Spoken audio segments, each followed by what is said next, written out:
to say He's done it all. Everything. That was it. Everything. He's done everything. He's scored as an assistant. The only thing that can cap off his career is becoming Mr. Basketball. So why is it that when I watch him while I'm older, and I feel like he's the best player?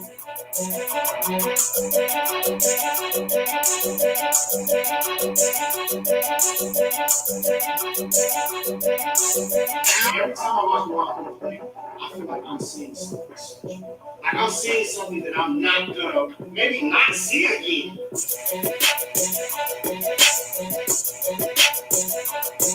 said that for a long time. BJ Boston was my favorite high school player in Georgia. I don't get that feeling that I'm seeing something I'll never see again.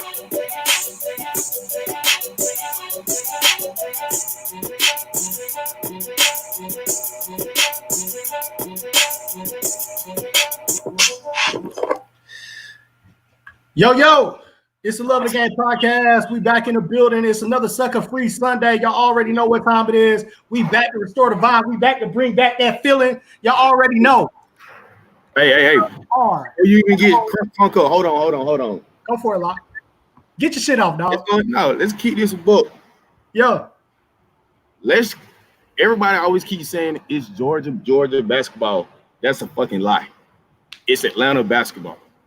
Because nobody outside of 285 goes to see basketball outside of 285. So if you're gonna speak on other areas, be in the mix in those areas. Because we had a top player in South Georgia, Reggie Perry. Not one scout, not one media outlet came down to Thomasville and watched them play because he didn't play for an Atlanta AAU team. He played for the Arkansas Hawks, and he didn't get the love. And we had him on our show. No, we had his coach on our show. Listen, point guard. I let you get your rocks. Go ahead. Listen. You did your 30-minute rant. I got this my platform too. Let me do mine. So if you ain't in no slums, no South Georgia, Savannah, Middle Georgia, Augusta slum, and it's real life slums out there, you can't even speak on certain areas if you don't know what you're talking about. Like you going off of one man's opinion, or what I can say opinion that came on the show. Don't speak on South Georgia until you get your facts right. All right? No, because I'm not going off of one guy's opinion. I'm going off the litany of coaches that I'm talking to. I'm going off the guys that have been complaining about the process. What coaches you talk to outside of Atlanta? Lock, I was speaking about. I talked to Corey Black. That's one coach. You asked for an example of coach I talked to outside of South Georgia. That's one. But here's the point. Here's what I'm speaking about. I'm not speaking on the shot clock. No, I'm not talking about either. We were talking about a process. We're talking about what it takes to get something done. And the fact that the same complaining that we heard about the shot clock is the same complaining we heard about the GHSA team camp. There is a process in place to be involved. It is. It definitely is. But that's point blank period. Let's keep it a book, dog. It's nut. People in Atlanta don't care about basketball outside of 285. That doesn't have anything to do with the process. I'm listening. So, of course, even if our opinions don't matter, I don't care what nobody say. Our opinions don't matter outside. I've been up here too long. I've been in these trenches way longer than you. I know what people saying, and I know what people thinking. That's why I don't ever see here talk, because I understand what it is. Yeah, people don't give a F about South Georgia basketball. So we're saying that they shouldn't engage in the process at all. No, I'm not saying that. This is what I'm saying. Don't speak on South Georgia if you ain't been down there in South Georgia. You ain't been in no camp. You ain't been in no games. You don't know no coaches. So don't speak on South Georgia about the training and all that. The process. I'm speaking about the things that I hear people talking about and have issues with. This is not about the shot clock. I'm not talking about the shot clock. I don't care about that shot clock. I'm talking about a process. That's the process. You talking about a process. What process? I'm not talking about that. I'm talking about how Atlanta guys acting like if you disagree with them about something because you're not in their circle, they get mad. That's why I say what I say to Mark, because they do. That's not true. You're not in their group. If you disagree, they feel like you're wrong. Like I ain't got nothing to do with none of that. Because I talked about people who are basketball know-it-alls who do that, who feel like if you disagree with them, you don't know what you're talking about. I specifically talked about people who do that. I don't like that shit. No, but so I'm just saying in general, don't let two guys pump you up to sit here and talk about some stuff or they on your phone. Ain't nobody pumped me up to say nothing. That's why I made sure that my words were my own. And I meant every word that I said, and I stand on it. I researched the process. I found out what it takes, and I know who dropped the ball. Who dropped the ball is ADs and region reps. That's period. You know what I'm just saying? You keep saying the process. I'm not talking about the shot clock process. I'm talking about basketball outside of 285, period. That's the overall problem. Not that process of the shot clock. I'm not talking about that. Why you keep that's fine. That's fine, Locke. If they don't want me to speak on any South Georgia kids or coaches, I won't. The process that everybody's complaining about is the same thing. I'm not complaining about no process. I'm complaining you got to sit here and know the area. You can't sit here and act like you be in these areas. Hey, man. Hey, Wade. Hey, Locke, did Wade not come on here and say that there are ADs and coaches that don't care about basketball in South Georgia? Did he not say that? Those were his words, not mine. Because you know why? A coach have to coach girls and boys basketball, then be the wide receiver coach. So of course stuff. Hold on. That's a choice though. That's a choice. I had to coach girls basketball and boys basketball and football. So don't say that's just in South Georgia. I did that at high school. I'm not saying it, but it's more common in South Georgia than it is up here. We got kids down there in Turner County, like kids don't drive to school.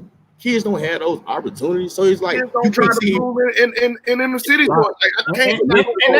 Like all of that that y'all don't know about. Hold on, Lock. And this is the whole I don't play that Tiff County. I don't play that Northeast. But I'm just saying. All of that misses the whole point of the conversation, and it ducks accountability. It ducks accountability. At the end of the day, if we're gonna protect South Georgia and put stuff in place that works well for South Georgia, then we need South Georgia to engage in a process. No, and you're right. We got to do better as a South Georgia as a whole. Of and course, I said that multiple times, but you cannot act like Atlanta basketball people try to help South Georgia. The same tools. Answer my question. Yes, the same tools. Just like I said, Locke. If any of those South Georgia coaches call Huff right now and say, Huff, I want to pick your brain. Let's watch some film. Do you not do that? You do it. If any of those coaches made a phone call and was like, hey, I want to come watch your practice. I want to come watch your workout. Would it happen? You think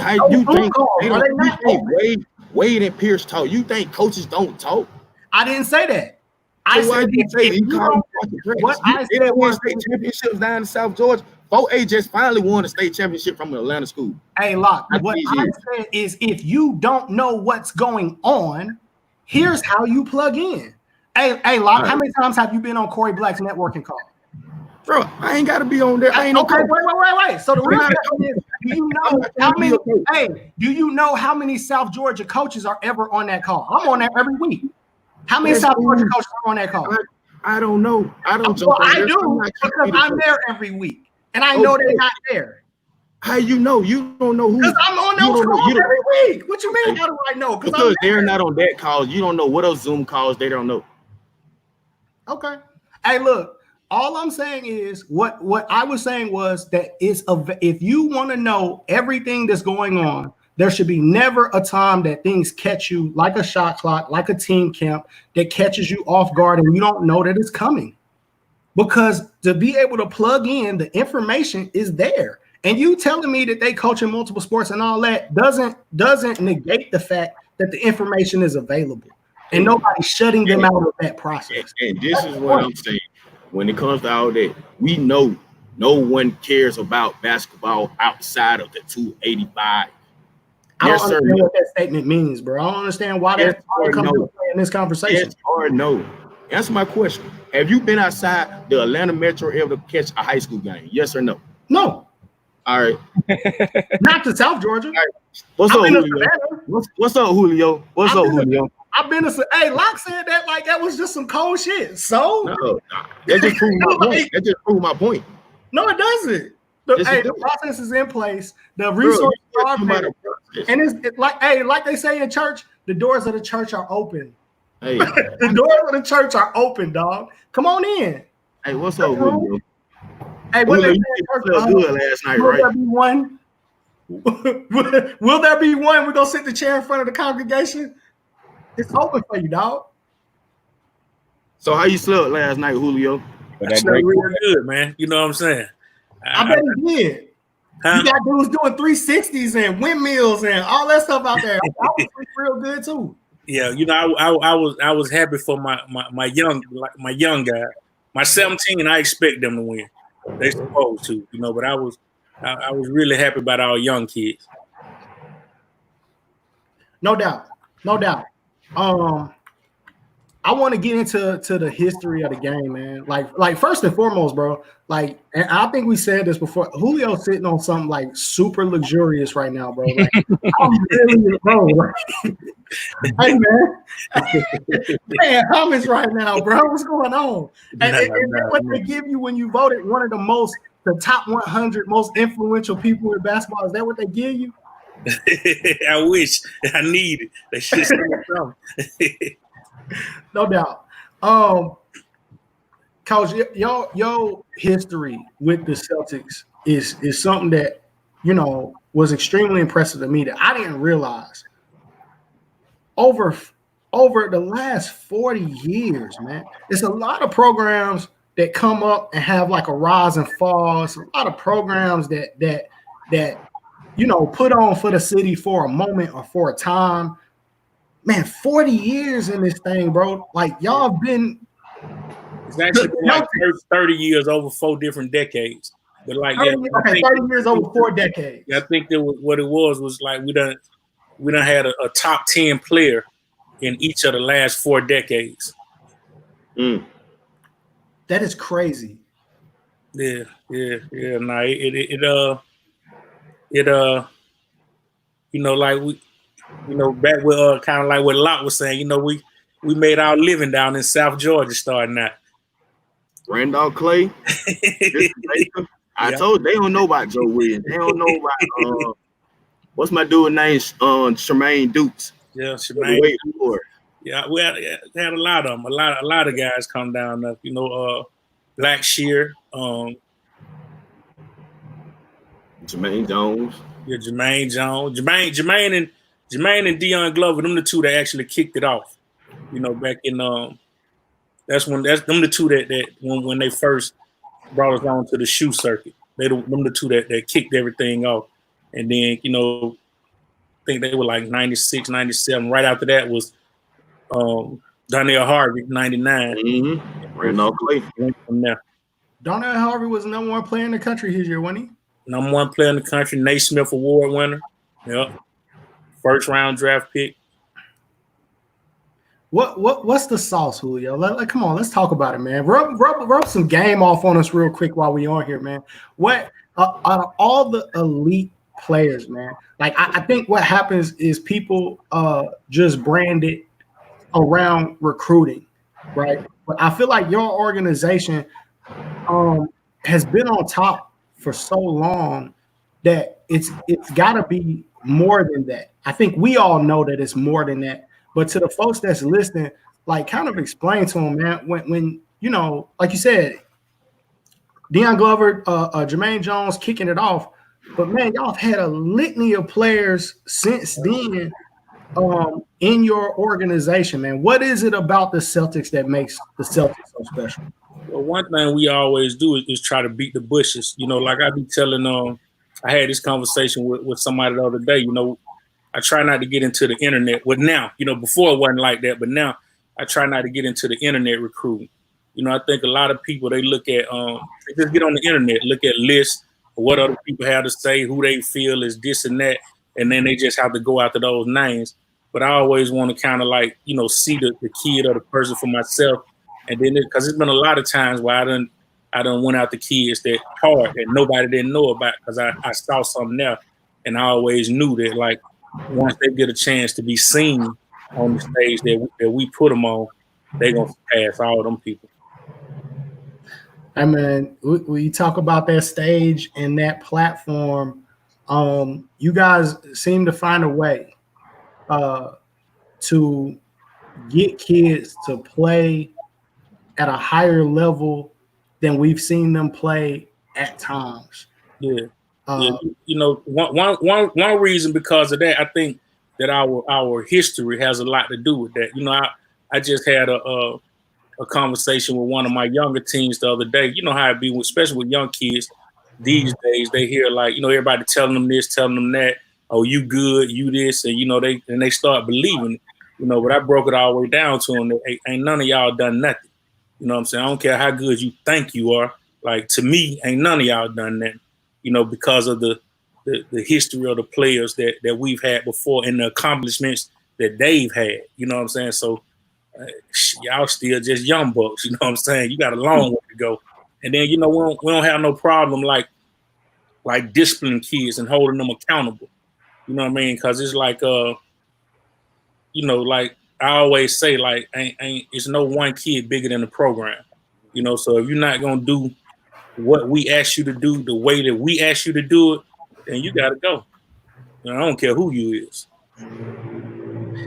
Hey, Coach, tell me about I love that, because the crazy thing is just now, right? If I close my eyes, you and Dad sound a lot alike. Yeah, that's my man. Like that's my brother. I close my eyes. Think about it. That's my man. Dez was talking about Jaylen Brown and how he used to dangle a carrot in front of Jaylen Brown, and every time he reached accomplishment, he reminded him of another kid that he had that reached a higher accomplishment than that, right. And he used that as a carrot. Right. But when you talk about holding kids accountable, though, and telling a kid that I don't care how good you are, you know, if you're not gonna be about this, then you can't play for me. Tell us about a time where you had to let a kid go that you felt like was good. You ain't got to call the kid out, name his name unless you choose to, but I just want to know about a time that you had to let a kid go that was really good. I mean, it's been a few kids that I've had to let go that was really good. Like, I wouldn't call their name, but, you know, it's been, you know, some that, you know, we have practice. You know, they feel like they do what they want to do. You know, they come to practice when they want to come, and nah, we ain't going for that. You know what I'm saying? Because it sets a bad precedent for the rest of the team. You know, the ones that's there every day. You know what I mean? Then you have some that you know they've been told how great they were from their area, and then you know they come in and their parents or fathers telling them they need to be doing this, they need to be doing that. You ain't got to listen to the coach. You need to be scoring this and that. Nah, you got to go. You know what I'm saying? So it's we don't let them go for multiple reasons, but it's like at the end of the day, you know what I'm saying? That's one thing I'm a set in stone. Like it's my way or the highway. Now, when you did have let a player go, did it hurt? Like you was like, I knew he was gonna be the one, but I gotta let him go. Like I know he's gonna be, but just because maybe whatever circumstance you had to let him go. Did you ever feel that like later on, like you should have kept him? Yeah. It was you know, it was one that and I wasn't he was a kid. He played on one of our younger teams. You know, I'd be focusing on the older teams a lot, but I think at this time maybe it was like 15 and under. So I didn't have time to go down to, you know, to kind of like, you know, I develop a great relationship with the kids. You know, we have a good understanding with each other. So I didn't go down and you know what I'm saying, when him and my coach, they were kind of like having a little back and forth. And I didn't go down and kind of like interject myself into that, which I should have, you know, because this kid turned around like a couple of years later, he ended up being a McDonald's All-American and a lottery pick. Oh, man. Hulio, do you think that the accountability aspect helps the kids that you guys have had perform well at the next level? No question. You know what I'm saying? Because not only, you know what I mean, not like my thing, you know, when I was younger, I always wanted to, you always want to win. You know, you always want to win to be successful. But, you know, now, you know, like when you hold them accountable, you know, you also teaching them like lessons in life also. You know what I mean? Because of course we all like this game, you know, basketball, to talk junk, to mess with this person, that person. But we want to, you know what I mean, kind of like help these guys to develop to be young men, respectable young men, and be able to, you know, carry on through life.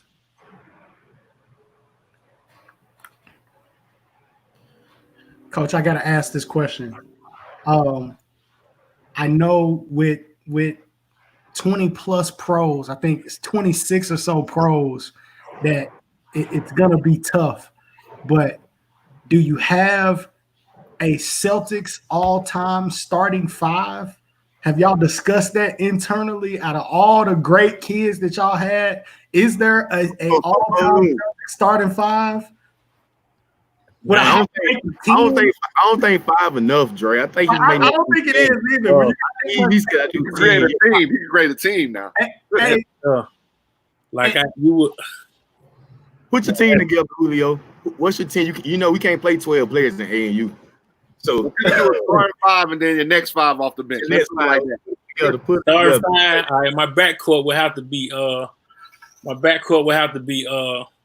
Deion Glover and Jonathan Hargett. Ooh, they don't know Jonathan Hargett. Oh my! I don't know how not. Real basketball people know who that is. Hey, he was finna be in Albany. He was finna play Coach Boston down there in Westover. Yeah, it'll have to be them two, and then Dwight at center, Donnell power forward, and then Josh Smith at the small forward. All right, what's the next five? Who your next five that's coming in? Next five, Derek Favors, no doubt.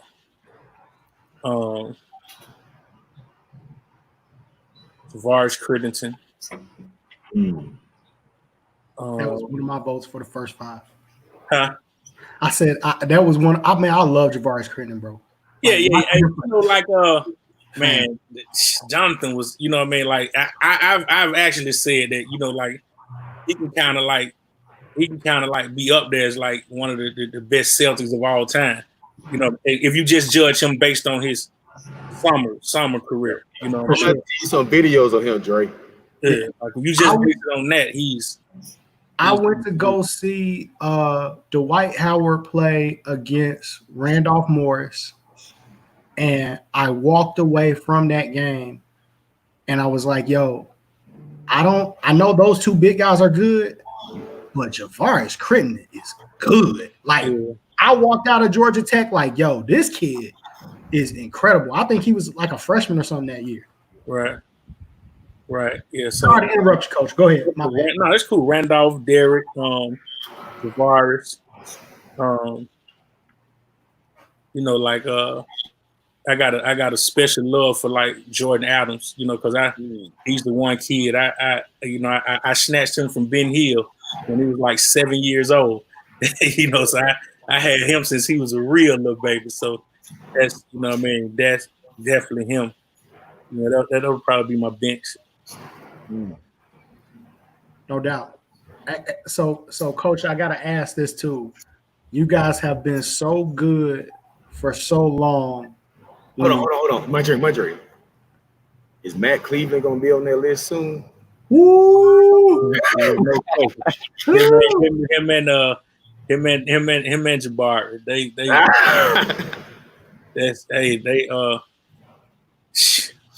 That's the hell of a 1-2 punch, man. Like I be looking, you know how when you see it a lot in practice, you know, it kind of like you just like, But you know, when I see them like going against somebody else, and it's like, man, it's hard to stop. You know what I mean? Like, whichever one you focus on, the other one is just. I saw you yesterday giving that clap when you saw what they were doing to people yesterday. He was in the corner chilling. I definitely expect him to be there. Coach, who's the rivalry when y'all go out on the road and it's circuit time? Like, what's the one organization that you're looking for when y'all come outside? Like, what's the rivalry? Y'all been good so long. I don't know that you have one. But I don't think like right now. I don't think it really is one. You know, back in the few years back, you know, you could say like Pump and Run, DC Assault, maybe the Illinois Fire. Like them was kind of like, you know, when we played them, you know, we got Company Magic used to come at y'all head sometimes.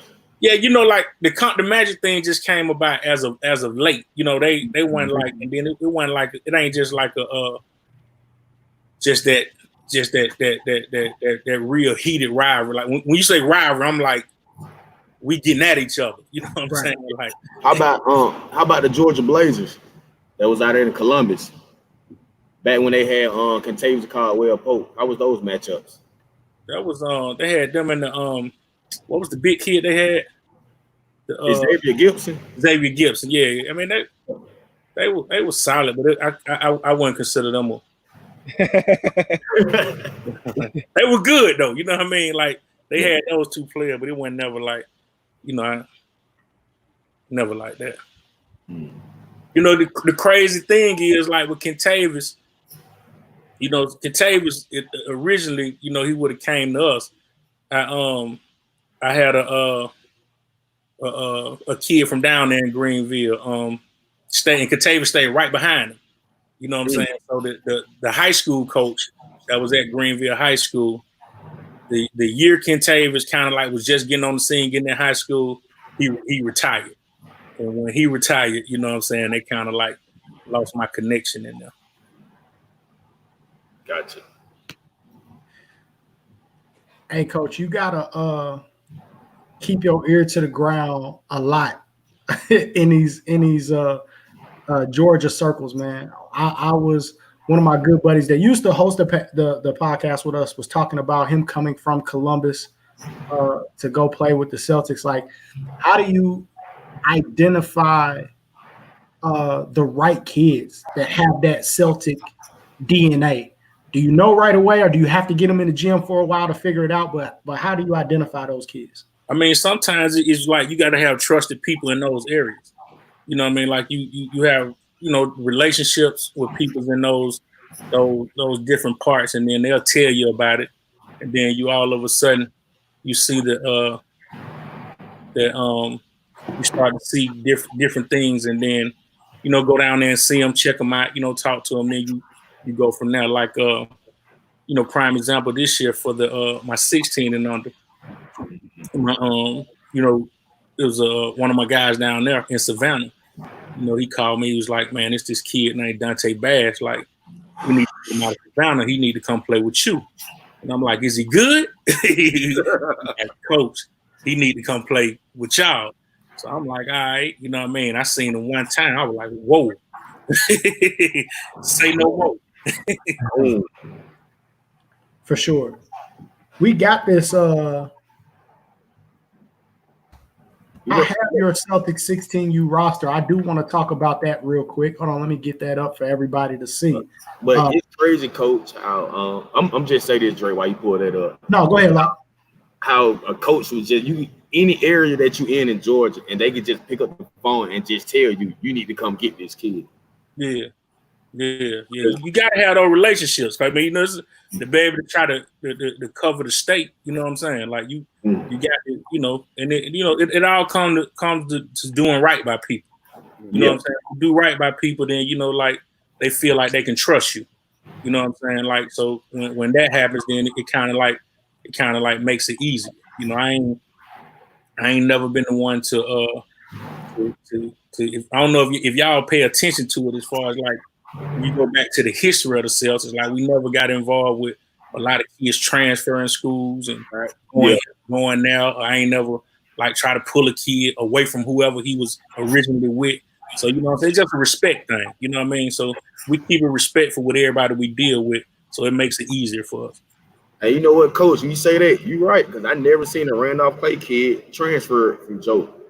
They always say, and they Wilkinson County too, you know, like Wilkinson County was another one of our strongholds. You know what I mean? Like never. Nario Hillman. Yes. I want to bring up this roster for these 16U guys real quick. Coach, let's talk about some of the kids from this roster that you guys have. We talked about the Bass kid from Windsor Forest, really good.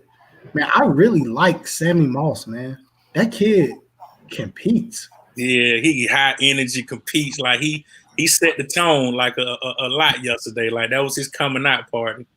You know what I mean? Like Sammy did his thing. But you know, like I can't even front. Like I like this this whole little group. You know what I mean? Like I love all these kids and the way they go about it. Sammy, Devin, Franco, Jalen.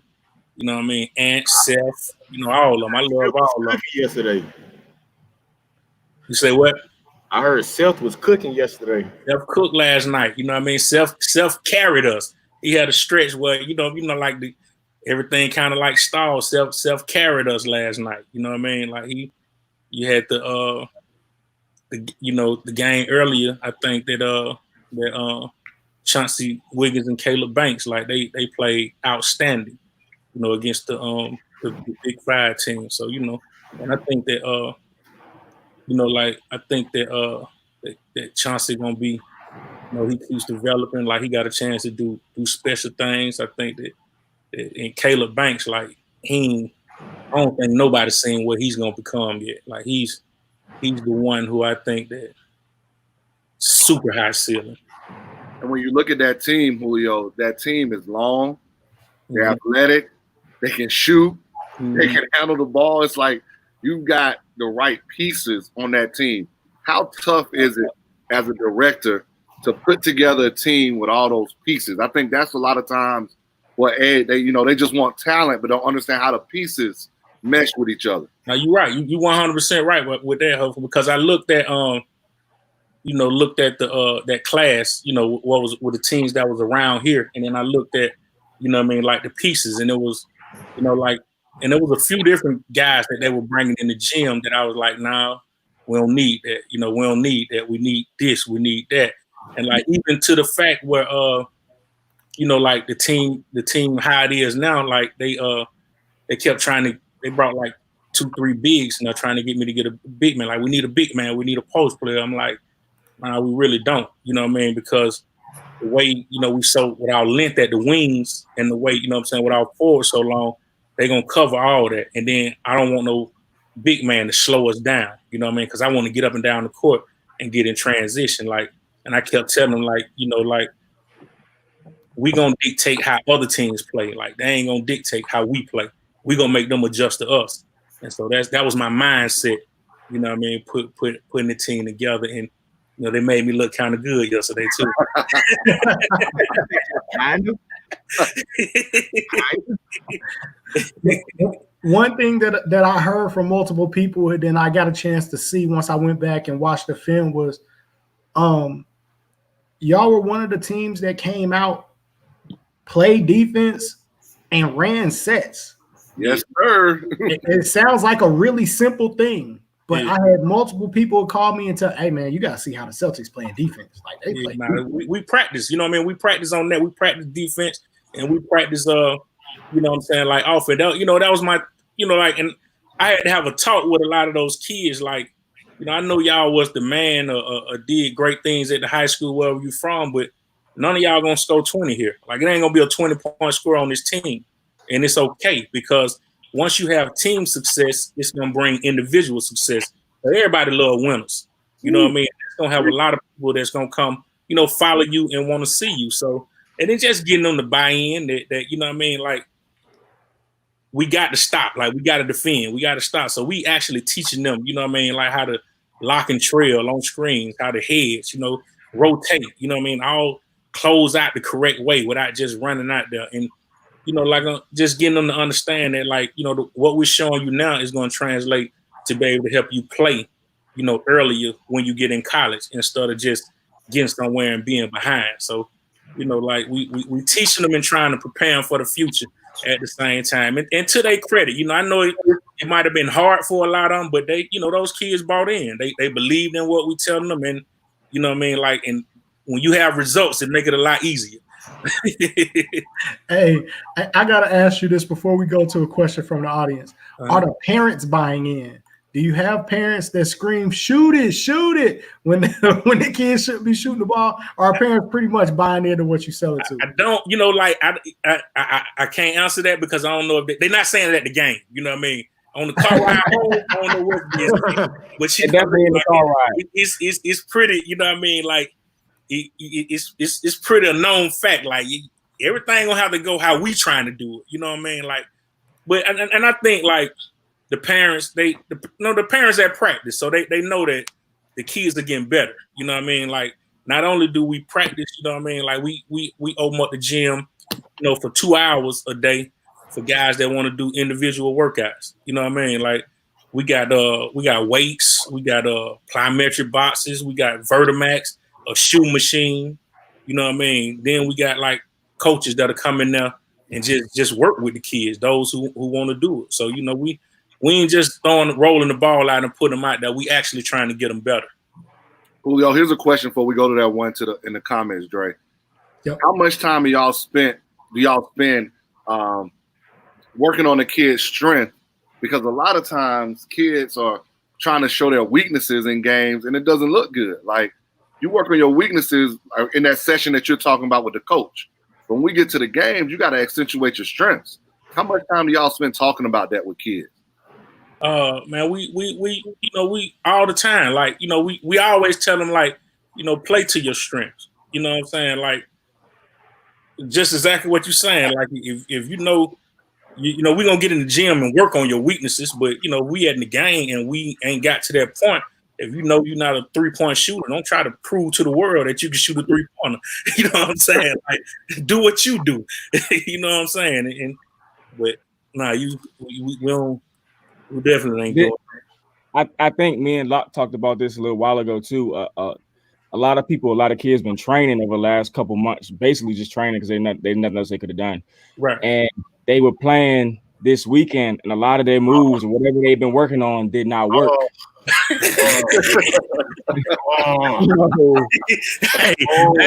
look, me. Now it's funny you say that because me and one of my coaches, we always say that too. Like we gotta, you know, like I mean, like when we work out, when we doing individual workouts, we're actually doing it with other people, with like real defenders, like cause those cone drills gonna get you in trouble. Don't trade on cone drills gonna get you in trouble.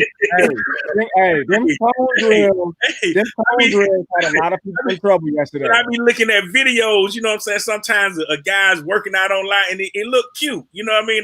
They in the gym doing all this type of stuff with coming back with in and out double step backs, and I'm like, around the back. You don't do that. Like when Not you ever not game realistic. Not game realistic. And you know what, Julio? I think that hurts because, you know, when you're working versus cones instead of people, it hurts the basketball IQ of a kid. Yeah, Because they don't even know when to pass the ball to an open teammate because they haven't been working with somebody else in the gym. Right. So that's why we like, you know, we do a lot of playing ones and going one-on-one after we do the individual instruction, because like and we break it down because you don't know, you know what I mean? Like everybody's different. You don't know how this defender gonna play you. So you got to have the mindset and IQ to be able to react off of however he, you know what I mean, decides to play you. You know what I mean? Like if he close out too hard, you know what I mean, for you to be able to jab and step through, like go through him to create space, or you know, shot fake. You got to go whichever way, you know what I mean, whichever his up leg, attack the leg. Like so, you know, it's. I mean, no disrespect to anybody that do it, but we ain't doing the cone drill. Nah, I mean, I just seen so much of that yesterday. I'm like, dog, that is not gonna work out here. It's not gonna work. You don't have that kind of time. People are hungry out here. They're not gonna let you just go in and out around the back on them without getting up in you. Nah. So that's you know, and then like our and then you know, like one of the things, like, you know, with our older kid with that 16 to 17, it's just been a blessing for us this year, like the coaches on both of those age group. You know, Coach Pat and Coach Greg, like they devote a lot of their time, you know, saying to this. Like they put a lot in with the team and they put a lot in with the kids individually, you know what I'm saying, trying to help them. So, you know, that's man, that coaching staff, that's like a real key component. For a kid like a Matthew Cleveland, who we saw yesterday, we probably now think he should be a McDonald's All-American soon, I would think. Playing for the Celtics, how does that affect, or how does that help a kid's rankings, or you know what I mean? How does that help him climb the ladder if he's trying to get to that goal? I mean, I ain't gonna just put it all on us, you know what I'm saying? But I think that because, you know, like I tell our parents, like only thing I can do is give you a stage, you know what I mean? Like your kid got to perform once he get on there. Now, obviously, you know what I'm saying? you know, we got some good matchups, and Matthew performed. So, you know, like a lot of people taking notice to that. But it was like, you know, sometimes, and you also got to have an eye to be able to, you know, eye for talent, eye to be able to see things. Because, you know, like I'm sure his father can attest to, you know, everything that everybody's saying about him today. I was telling him that last year. You know what I mean? Like, I see this, you know, I can see, it's like you can see the storm coming. You know what I mean? I was trying to get him, you know what I mean, before it happened. Well, you know what's funny, Julio? Bryce was telling me about Matthew as an 8th grader when he was with Georgia Exclusive to come to my freshman U camp. Oh, okay. And he was like, man, what y'all play that May Hoops in Augusta? Yeah, we played at May Hoops. Going into 9th grade, he was the 8th grade summer going into 9th grade. Okay. At your camp. Yeah. He came to my camp and showed out. Yeah. That's an 8th grade. Yeah. When I first caught wind of him was the beginning of last school year. Like, you know, so when it was in the 10th grade, not the year before, when he was at Cambridge. Yeah. 10th grade year at Cambridge. And I went to and that's when I kind of like was getting back into the swing of things, you know, like going around for that class. And then you know, people giving me names of different kids I was going to see. So you know, they were telling me about this kid. You know, a lot of other kids were being thought of higher than Matthew. When I was seeing him, I was like, man, who is this? You know what I'm saying? He like 6'4", 6'5", and you know, and at that time I thought he was playing like the 1, 2, or 3, and I was like, man, he's a problem. Unbelievable. You know, I just felt like, you know what I mean, like on the proper stage, like he was just gonna blow. Yeah. You know, I always thought that, you know, even last year when he didn't play for us, I was telling his father, I was like, man, this time coming. Like you can just see it. You know, see it. You know, go ahead, Bryce. So for the parents that are watching, at what age do you start to identify kids you feel like can play 17U on your team? Can play 17U or 16? You know, like it's I try to focus on like all the high school age groups, like 9th, 10th, and 11th. You know what I mean? Like with right now, I've been doing a lot with our 8th grade team. We got a nice 8th grade. So I've been kind of like staying in tune with them. So, but you know, most of the time it's like 9th grade, looking at them then. You know, I for the last few years, I really haven't been having a lot of kids just play up exclusively. Maybe here and there, you know what I mean? But I ain't did it in a minute. So something that I noticed, you know, yesterday, but I've kind of noticed it before. You know, we talk a lot about Matthew Cleveland, but Jabari is so unselfish. Like he to be as skilled and as good as he is, but to be so unselfish, that really stands out to me when I look at him and watch him play with all the things he can do. Man, and not only is he unselfish, like he's the ultimate teammate. You know what I'm saying? Like he's a great kid, you know, and I you know, his mom and dad, they do an outstanding job with him. But you know, like I don't know if you know of how much you really paid attention to it, but you know, when Matthew Cleveland got rolling, like he was his biggest cheerleader. Yep. You know what I'm saying? Like keep it going. Like you couldn't, you know what I'm saying? Like Julio, I was watching the first game. And I remember at halftime, I go, Jabari's only touched the ball 3 times. And he's okay because Matthew had that thing rolling and he was good with it. And then he don't care. Like, you know, he want to win. Because, you know, I think like Jabari's kind of like established himself to where I ain't got nothing to prove. You know what I mean? I know I can get off. You know what I mean? Like and you know, the next game, you know, game week, he was actually, you know, he showed a lot of what he can do then. So, you know, and I think that he knows that at any given time, you know what I'm saying, like he can just crank up and go. So now and you know, not just Matthew, like he always kind of like motivating, you know, all the players. Like, so I think that's, you know what I mean, I think that's big. I think that's big of him. We got multiple guys in the group chat. I'm sorry, not in the comments asking the same question. So we'll go ahead and put it up on the screen here about who is the best team that you feel like you ever put together. The best team that was ever put together.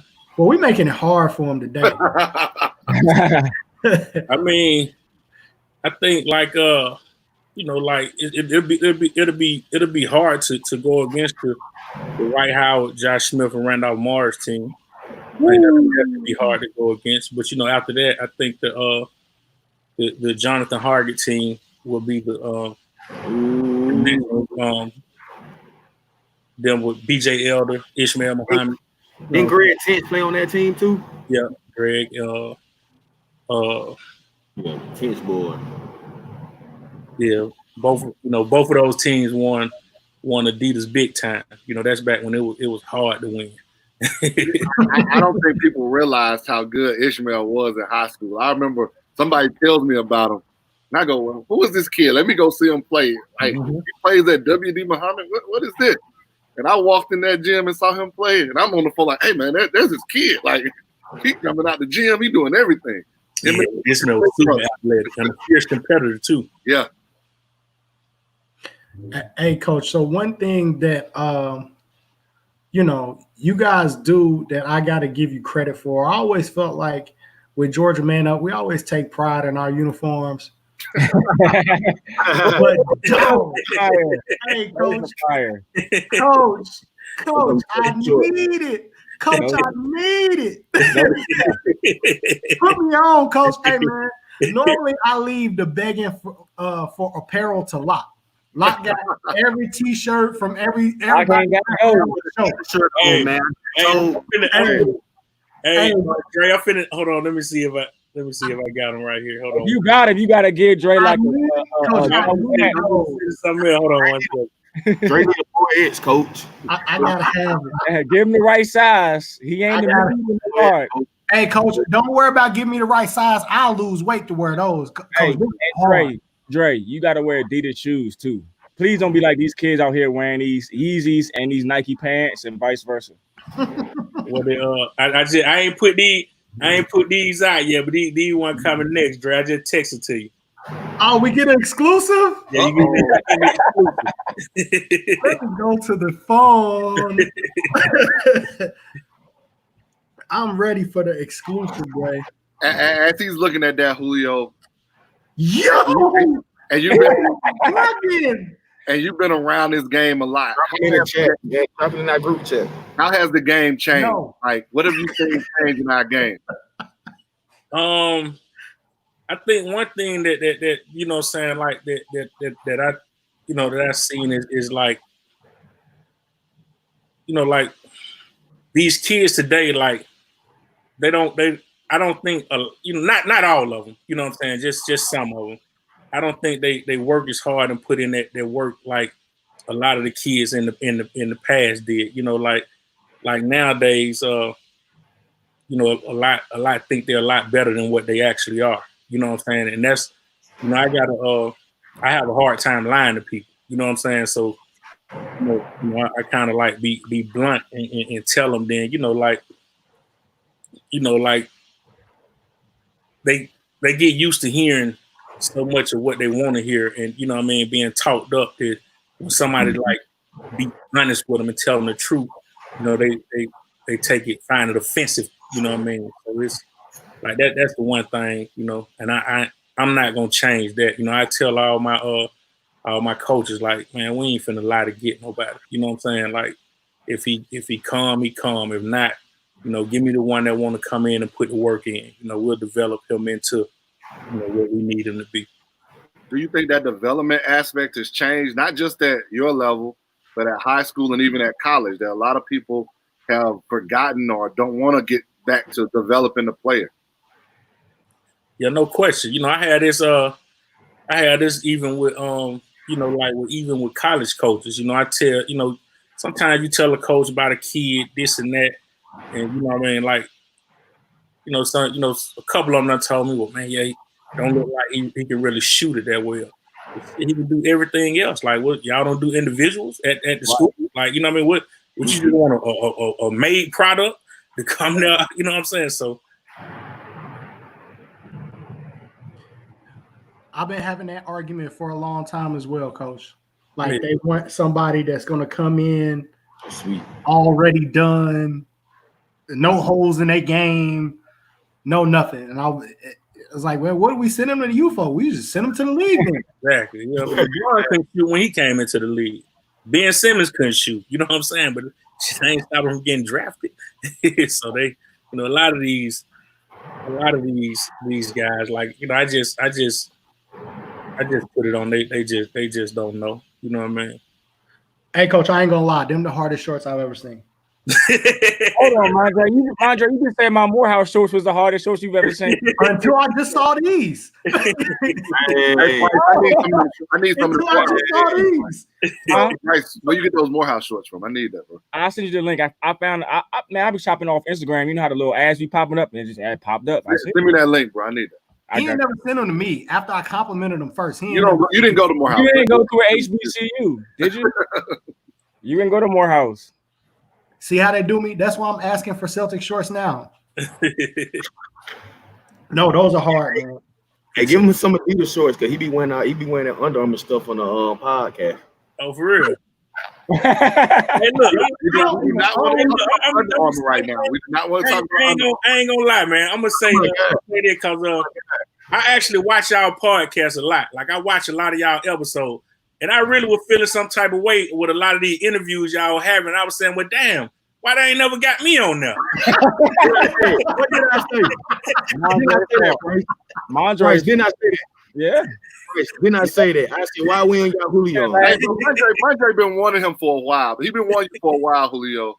Hey, thank y'all you. to know that, though. You know, I've been watching y'all, and I've been seeing all the other interviews. I mean, you know, this person, that, I ain't gonna be no hater, though. I ain't gonna say that. I'm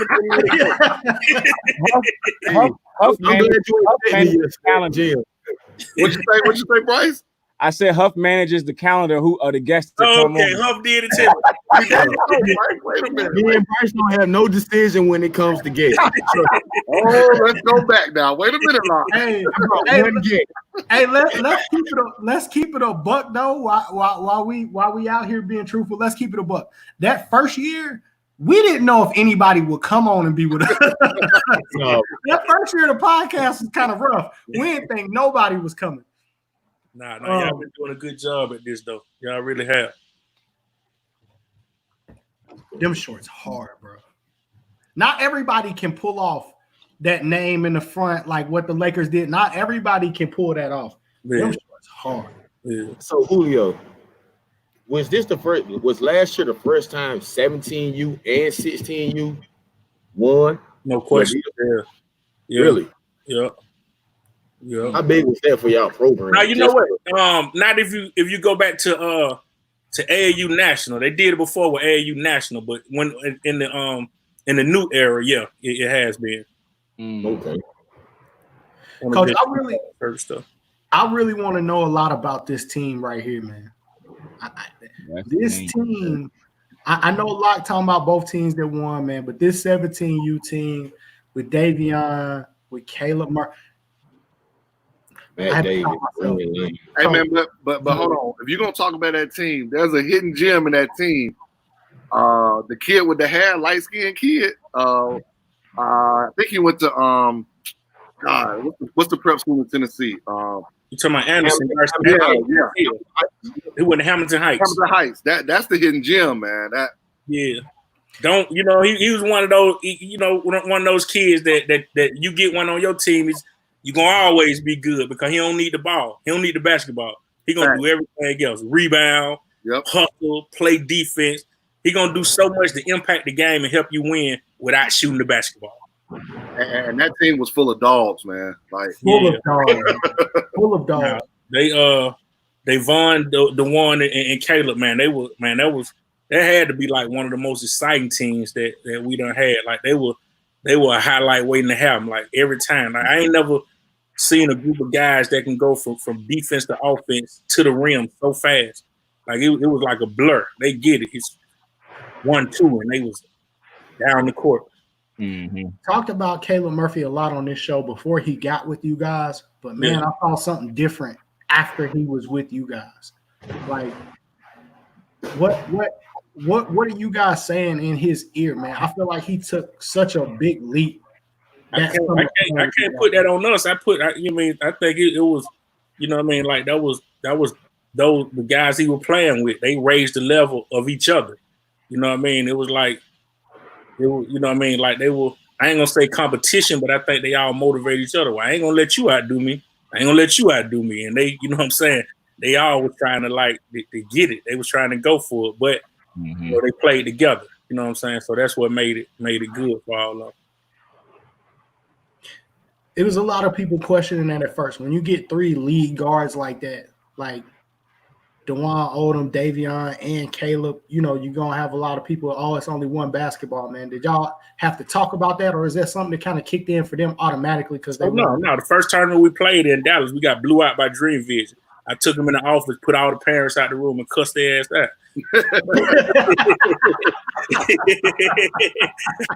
I wish one of them was on here so they could chime in about that one. Crazy. I lost it. You know what I'm saying?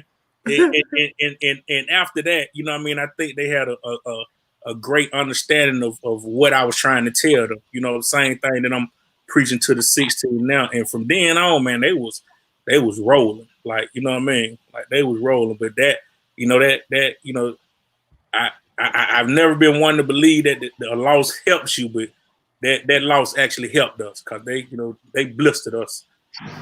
Julio, I want you to talk about, you know, rest in peace to Coach Dick, man.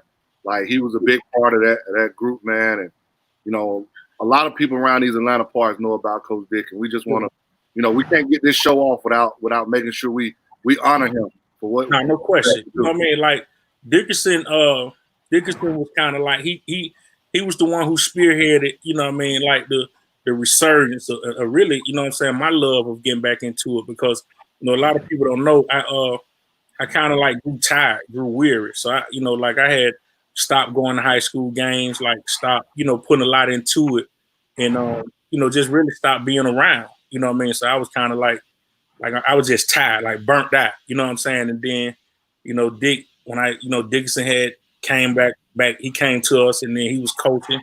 And then, Dickerson kind of like I used to call him the stubborn old man. Because he when he wants something don't go away, he called me like cussing me out. Look, you sometimes I just sit the phone down and, you know, just let him go out. But, you know what I mean? He kind of like, with him, he kind of like renewed my passion and my love for want to, you know what I mean, kind of like go full force and get back into it, you know, with between him and then listen at a lot of chatter in the streets what people were saying. So I was like, oh, y'all feel like that? Okay. Let me just show you what I have when I really get back into it, then. Right. You know, I'm gonna give them about another 2-3 years, and I'm gonna let these guys have it again. Hey, Bryce, you still have some Dickerson stories. How he used to give you that work in that middle school league. Yeah. I never beat Dickerson. I almost beat him that one time when I had a little situation when I ran off the court. But oh man, had the game won. Actually, Dickerson wasn't coaching that day though. It was somebody else. I can't remember. I think it was Travis. No, it was Chance Daddy that was probably coaching. Bryce had the game won. It was maybe 2-3 seconds on the clock. Game was over. It was AAU State, 7th or 8th grade. I think it was 8th Bryce grade. 7th grade. The game was over and got called for a tick, and they shot 2 free throws, and Celtics won the game. Wow, that's crazy. You know, one thing I can say about Dick, man, like if you ever seen his teams play, man, even when he wasn't with us, like when he was when he was with the Georgia Junior Hawks, you know what I'm saying? We used to be going at it, man. He used to have them kids playing so hard. Like, you know, he's like he brings so much like another level out of, you know what I mean? Like I'm talking about those used to be some battles. He won a national championship with the 8th grade team the next year with Cam McDowell and Travis and Dylan Hunter. Yeah. If you don't play hard for Coach Dick, you want to play, man. I think that was 13 now. Yeah, it was 13, yeah, but 7th grade. 7th grade, yeah. You didn't play hard for him, you weren't gonna play, man. No question. Like he was feared. Like back to what we was talking about, you know, earlier. Like he's a disciplinarian. Like you're gonna listen to him, you're gonna be respectful, and you're gonna do it how he want to do it. But he brought the most out of those kids. You know what I'm saying? I thank him, you know what I'm saying, to this day for like for bringing this renewed energy back into me to do this. I think that's an important thing that I want to make sure that we come back to and don't skip over, because I've heard that from several guys that get kind of burnt out with summer basketball or running AAU basketball, and for a lot of people, it's the parents. It's a lot of different things. But what was going through your mind when you were thinking about, man, look, man, I'm tired. I don't want to, I don't necessarily want to do this anymore. It was like I was just, it was like all I was doing. Like my whole day, my whole life was revolving around basketball. You know what I'm saying? I wake up in the morning, I'm on the phones, throughout the day, I'm doing this. I'm getting kids, I'm at practicing. I'm thinking about what we're gonna do tomorrow. You know what I'm saying? It was like I'm consuming my whole life with around basketball. So I just needed to disconnect for a minute, and you know what I'm saying? I kind of like just got away from it, started doing different stuff within Adidas, helping them with different little projects that caused me to be out the state and away from this, and it was I needed it, you know what I'm saying? So now like I'm back on a vengeance. So yeah, no doubt. All the teams that may be watching, they better beware. Yeah. Mondre, that burnout is real. Like, you be done. Like, I've seen it a bunch, man. Like I've seen. Oh yeah. I'm nowhere near the Celtics, and I've been to the point where I'm like, man, I think I can take a break. Bro. And Bryce, that's why I think what Hulio said is great, man. Like, Dick was it was almost like his accountability partner to push him past that burnout. So you gotta find who can push you to get you through that area, that time when you got that burnout. It happens to high school coaches. It happens to college coaches. They got to have somebody who's got to push them through those times when that grind just keeps going and you feel like you're in Groundhog Day. And it's the same thing over and over again. I went through a 2-year stretch, like a legitimate 2-year stretch in the state of Georgia. I didn't see one high school game.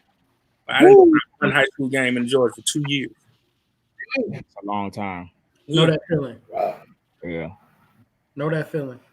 It's from the guys that I've spoke to, Hulio, and I'm interested in hearing your take. It's normally not the basketball. It's like what you were saying. It's, damn, man, I wish my phone would stop. Like, I wish I could get rid of my phone. Or I wish I didn't have to run here and do this or run here and do that. It almost becomes like you can't just sit back and enjoy a game. So a lot of times people just unplug from it. Is that the things you feeling? Now, that's exactly what it was. Like it was like, like, you know what I mean? Like, it's even the times like I'm with my family, you know what I mean? I'm doing this, I'm doing that, I'm checking on this. This kid got a problem. This kid got an issue. This mama, I need help with it. And it's like I'm extending myself to everybody else except for my own household.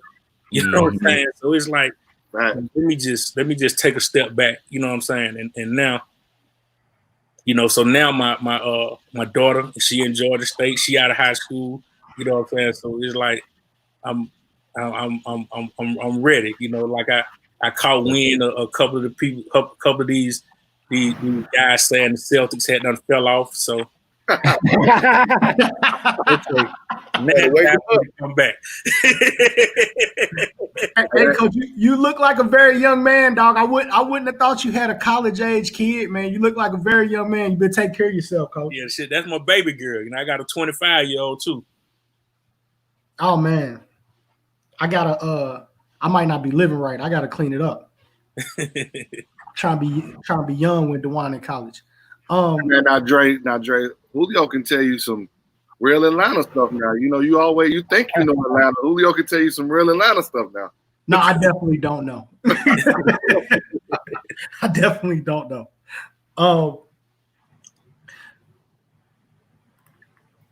I got something else for you, Coach. I want to talk about this group. The list of all lists. Of course, not that list yet. List. Oh, yeah, we talked about Jabari and Matt Cleveland, right? But I want to make sure that we open it up and show some love to the rest of these guys. Right. Cam McDowell was the first name when I saw that popped out to me, except for the obvious. But Cam McDowell, Tylen Owens, LJ Thomas, like how are these guys, do you feel like progressing in this interrupted COVID season? How do you feel like they're doing? Man, you leaving one out, Dre. You leaving two out. Well, I know the one Miles Rice, man. Miles Rice did his thing yesterday. I tweeted on him first thing this morning. Miles Rice been tough for a long time. He has. Well, Cam is going to Cam McDowell is going to play with our sister program, the Team Dickinson Celtics. So he won't be with us this weekend. He'll be over there with them. But those other guys, they did their thing. What's crazy? It was like with like you talking about Miles Rice is, because I've been telling coaches about him. You know what I'm saying? Like I'm like, man, they were like, and it was the same thing. Someone was, does he do this? Does he do that? Like, man, he help you win. You know what I'm saying? Like, a job. You know what I'm saying? Like, it plays. He's like the on ball defense that he plays on a lot of guards. Like he drives you crazy. You know what I'm saying? I can just imagine like a kid having to just deal with that because he don't get tired. You know what I mean? I'm like, he can do this the whole game. You know what I mean? And he just, man, it's unbelievable. But now Miles, and then his shot done came a long way too. So he's stroking the ball now. He can get in the lane. Miles gonna be all right. I liked how he was able to come off ball screens yesterday. Yeah, and read the ball screen. A lot of times people are using ball screens just to go score, but he was able to go score with it, make plays for his teammates. That comes from practice. You know what I'm saying? Like co-pack, like they go over that all day in practice. You know what I'm saying? So they come from like being in the gym, going over that in practice. So, like I say, Pat do a hell of a job with that group. Coach, with all the success you had, I don't understand, and I feel like we constantly say it on the show. Why do so many people attack AAU guys? Like you're not working, like y'all not developing kids. Like it's almost like people feel like what you said, man. We're not just rolling the ball out and go play. Like, why do you? Where does that come from? That feeling come from? I mean, like with anything, you know what I'm saying? Like they people just they just want to have something to talk about. Like, of course it's been like a couple of bad apples, you know what I mean, maybe that's done tarnished the AAU name, but like, can you name me something in America that it ain't been a bad, you know what I'm saying, like a bad apple in that group? Like, if you can name me one thing, like, I would like to know, because I can't think of none. For sure. So it's like what they don't, you know what I'm saying, like what they don't talk about is like things like I'm just saying now, like the time, you know what I mean, like that people put into this, like we don't get paid, you know what I mean, like this ain't no job, you know what I mean, like we are volunteering. Like all these coaches that I'm telling you doing all this to help these kids, they are volunteer coaches. Like they put their time, energy, spend their own gas money. You know what I'm saying? Like a lot of times, we coming out of our pocket. You know what I mean?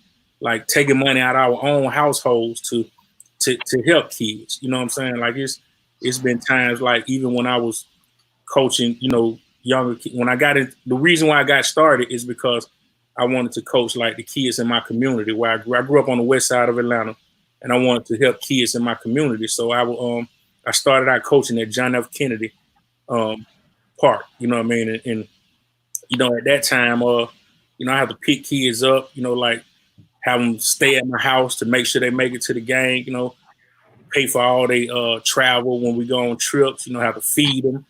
You got to help them with school clothes, go help them with their homework, some of them. Some of them mama be done left them. You might have to keep them 3-4 days. Like these things are never talked about. You know what I'm saying? They always pick and choose. Like, let's talk about that. You know what I'm saying? Like, like let's talk about the kids that could have went left, but you helped steer their life in the right direction. You know what I mean? They graduated from high school, went to college, and ended up getting a college degree. You know what I mean? Like ones who, who really was like, abandoned by a lot of their family members, but you be the one that have to take them in. You know, like those stories go untold, but like, you know, it is what it is.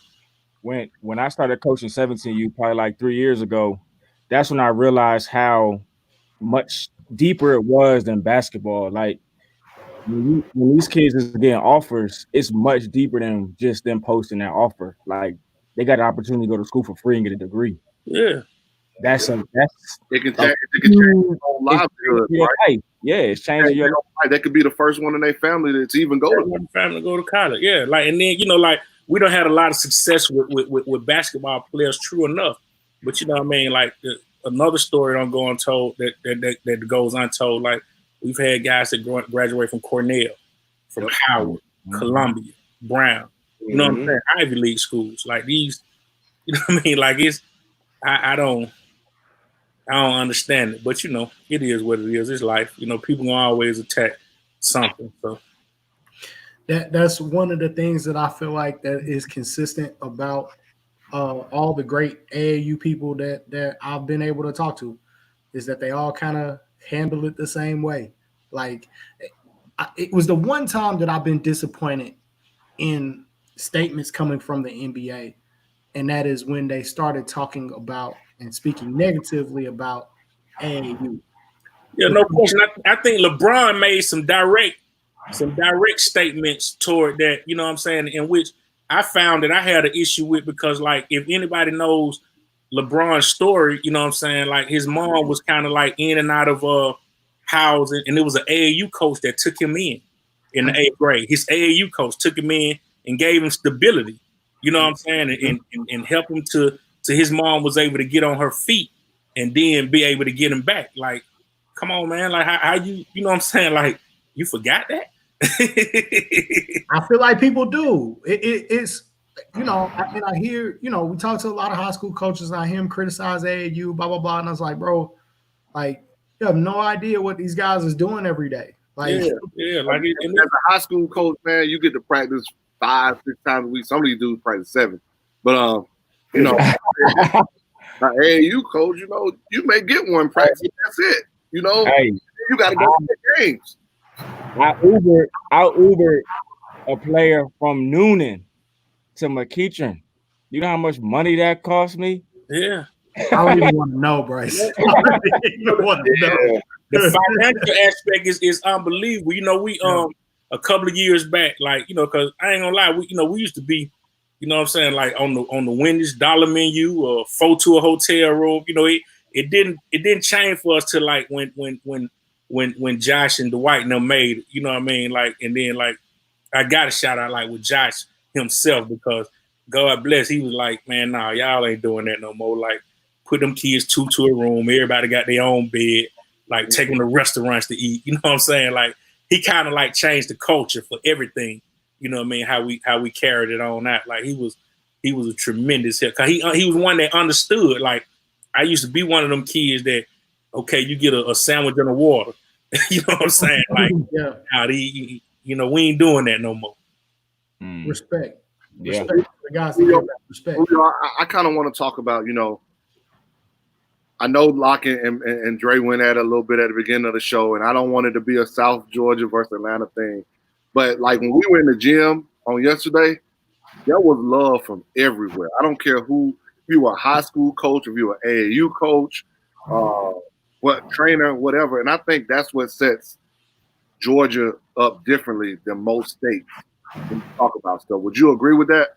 No doubt about it. Cause you know, like a lot of the, you know, like, and I think that you know what I'm saying, listen at people talk from other states, you know, for the most part, amongst a lot of the top guys that got the programs, you know what I'm saying? It's kind of like, you know, it's a camaraderie, you know what I mean? We go at it, you know, we compete, we want to beat each other, but you know, it's all love. Like, you know, I talk to these guys. It ain't like we just enemies, you know what I'm saying? Like we have conversations, you know what I mean? Like, you know what I mean? Like I say like you know, like Winfrey, you know what I mean? I think I'm supposed to play him at the Indy Hoops tip-out classic. So you know, like I'm gonna call him, you know, I'm gonna bust your ass, right? You know what I'm saying? But that's my man, you know what I mean? So you know, it's all love. Like I told you earlier, like Dez my brother. You know what I mean? Like Ryan Lewis. I talked to Ryan, you know what I mean? Like I pick up the phone, we'll call.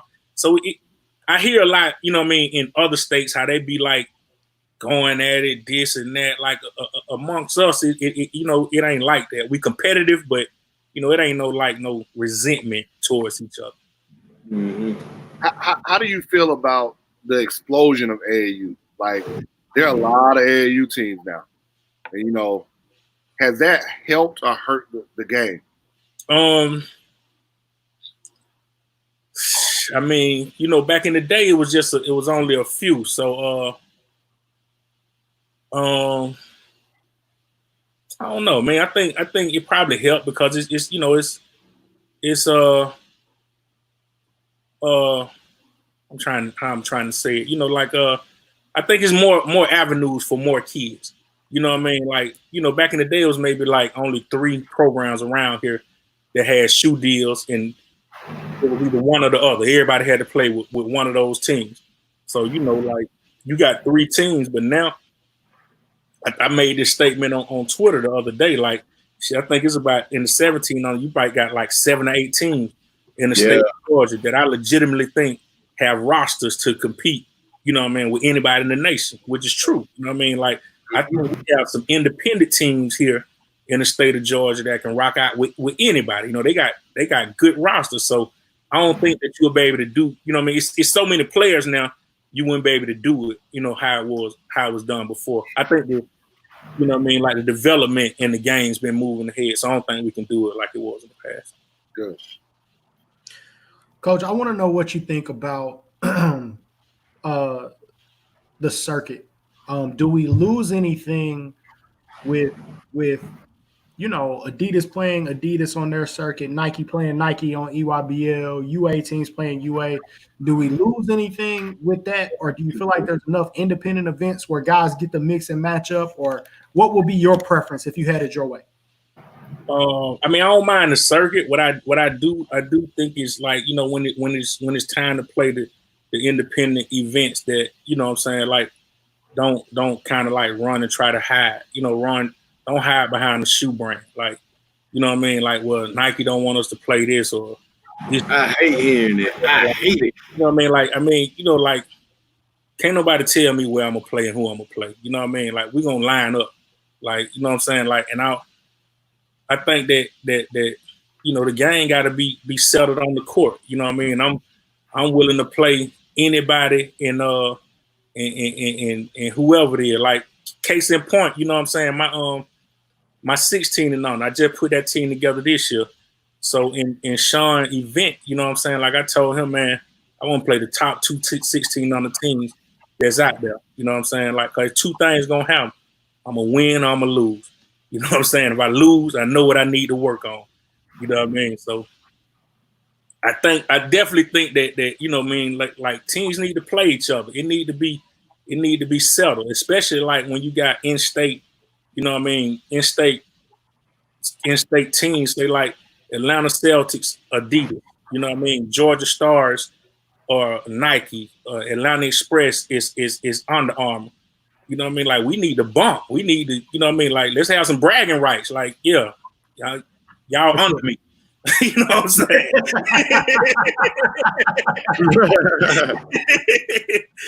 But, you know, like, they try to mask it with all this and that. And I you know, that's the part I don't like about it. You know what I mean? Like, because the day somebody ever call me out and I don't show up, I'm done. But you know what's funny? It's been teams that say that, oh, they're a Nike team, we're a Nike team, we can't play each other. But then yesterday, y'all played Game Elite. Like, you know, it's set schedule. Let's do it.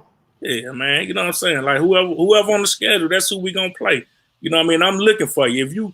If you feel you good and I feel I'm good, like, let's settle it. Like, we can't play the game on Twitter. We can't battle it out on the internet. I mean, so I gotta ask you this. I literally just got this text. They want us to set up the Kowalski versus Matthew Cleveland. Oh, Kowalski Reeves versus Matthew Cleveland. Shit, I think that's already set up in the upcoming event. It is. Yeah, I think that's already being set up. You know what I mean? So, hey, but you know what I'm saying? Respect, I got, there's much respect to them. Like, you know what I mean? Like, for like, okay, Matthew had a weekend, you know what I'm saying, where he exploded this weekend, and for Kawasi to want to, you know what I'm saying, them two of the top wings in the state, like, let's lock up. Let's go at each other. You know what I mean? You can't but respect that. Julio, I want to kind of dive off basketball for a minute, Yeah. Obviously what's going on in our country. Mm-hmm. What are your thoughts on that? Takeaways? What can we do? Even using our platform as coaches with basketball. I mean, my platform. I mean, my what I think about what's going on in the world right now is kind of like, you know what I'm saying? Like it's sad, and I think a lot of it is it's hate fueled. Like, the world just need more love. You know what I'm saying? It's bad that, you know what I mean, that we have to even be going through this for one. But shout out to the young kids, what they call the millennials. Like, they ain't going for it. Like, they not going for nothing.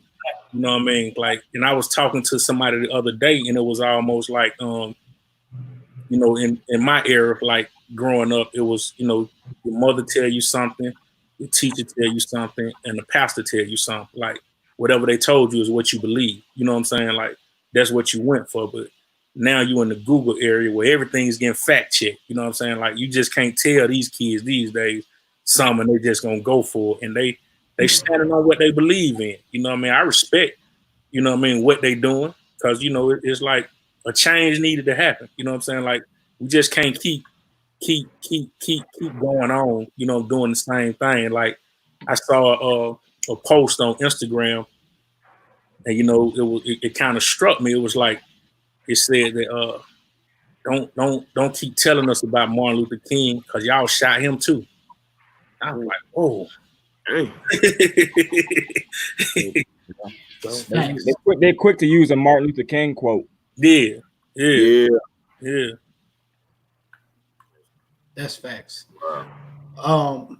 Hey, Coach, every time we talk about the Celtics, this player's name comes up. So I just want to make sure we go back to this and get your thoughts.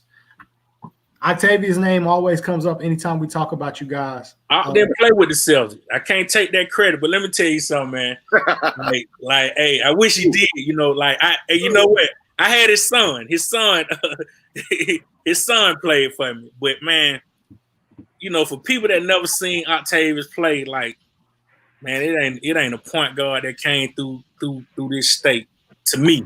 You know what I'm saying? That can touch him. Like, when he was young and locked in and engaged, man, Ock was, you know what I mean? Like, Ock gonna come in and give you 40 with his shoes untied.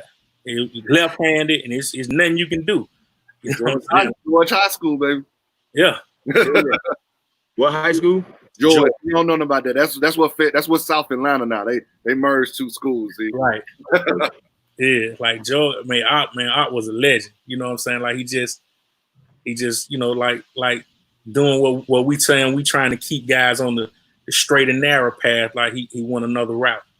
If it wasn't for that, though, like, if he had a mentor or somebody that kind of like reel him in and kind of like, keep him going the right way, there's no telling what he would be. Because at the time when he came out, I think it was 91, he was the number 2 point guard in the nation behind Jason Kidd. Good grief. So, Coach, who's that one kid that you love, but he got on your nerves?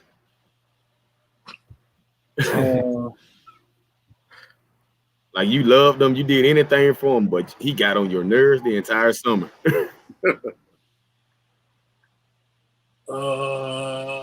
Probably, I would say had to be Javaris, man. Like the love that I had for Javaris was like unmatched, because like really he's one of the reasons that actually got me into AAU. Like, he was a kid. One of my childhood friends was coaching that team, and he asked me to help him. And you know what I mean? Like the team, it was Javaris, this point guard named Spud. Like I love that group, you know what I'm saying? And then I just stayed with it and, you know, kept coaching him, but he was headstrong. So he was the one that was gonna challenge you on everything, you know what I mean? But you know, still to this day, you know, I ain't got nothing but max love for him.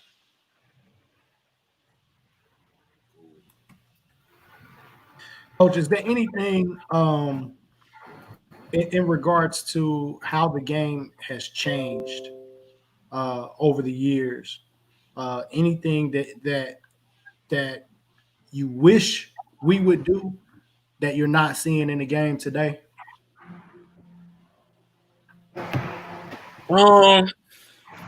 Should we move out to the international 3-point line? I know EYBL experimenting with it. Any other things that you feel like maybe we should be looking at just from a basketball standpoint that maybe we're not looking at? Nah, I mean, I think I like the way the game has been developed. You know what I mean? Like the way it's coming along. It's moving fast. You know what I'm saying? I like what I'm seeing out of a lot of the kids, and you know, like they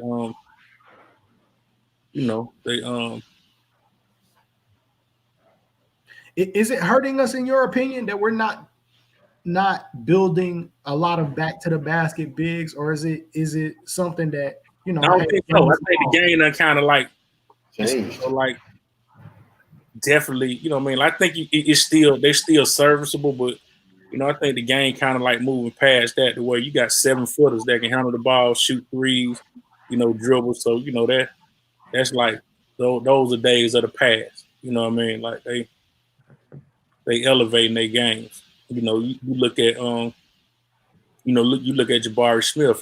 He's 6'10". You know, I match his three up against anybody in the country. You know what I mean? So I think we passed that. No doubt. Coach, we can't let you out of here without speaking on this, man. We got to talk about this list right here, man. The list, what Locke affectionately calls the list of all lists. Hey, coach, I'm hearing some of these players really ain't played but like one tournament. Hey, you know what? It was more than one tournament, but you know what I mean. Some of them did play for other teams, but I'm glad you said that because I was talking with Jim Hicks from Houston. Mm-hmm. When I was having a conversation with him, I told him that like let's take the kids that only play with your program, you know what I'm saying, your program only, and then you know compile that list, and then let's go with any program in the nation. You know what I mean? You know, you're right. There's a lot of them, but for some of them, you know, like Dwight Howard never wore nothing but a Celtics uniform. Josh Smith, never. Derek Favors, Javaris, Randolph, Deion Glover. You know, we can go on and on. Like they ain't put on nobody else's jersey, never. You know what I mean? But you know, it's a lot of times that you do have teams get a kid for one event. You know what I mean? Get that picture now. And that's their guy. try to run out the back door with a pair of shorts. You know how it go down. Yeah, but you know, like you can delete those few that only played a couple of tournaments with us, and that list still gonna be strong. Hub, how you ain't gonna mention Kobe Simmons, man? Man, what you want me to say, man? Like, good, dog. Like, I ain't got nothing. I mean, hey, man. Hey, Kobe Simmons go back to that Coach Dick thing, man. Like that Coach Dick helped Kobe understand what it meant to be more disciplined, and that helped Kobe's game overall, man. It helped me when I got him at the high school level, even though he was obviously at our middle school, you know. But you know, Coach Dick coached all them guys, man, at one time. Malik, Kobe, Kaiser, yeah. So like that group was together, man. Yeah, like it was you know, that was another one of them fighting situations that, you know what I mean, like Dick had him, you know what I'm saying? Like I told Dick, I said, hey man, we need Kobe to play up. Yeah. I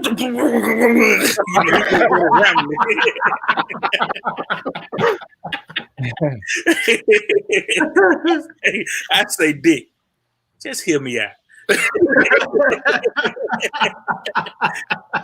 I say, Dick, everybody know it's your kid. It's gonna be better for him. Right. It's gonna help him. So he sat, you know what I mean, he thought about it. Then, you know, he finally, you know what I mean, like finally agreed with it. But you know, like one thing I can say about Dickinson, man, you know, like people look at him this and that, but he was really for those kids. Like he really wanted what was best for those kids. You know what I'm saying? And you know, he like I say, he's stubborn. Like it just got to be his way and on his terms. You know what I mean? Like I could tell him like, hey man, I need this and no, he ain't do da. Then he'll call back, hey, I think I want such and such to do this. Okay, fine. Long as he's telling you he doing it, then it's all good.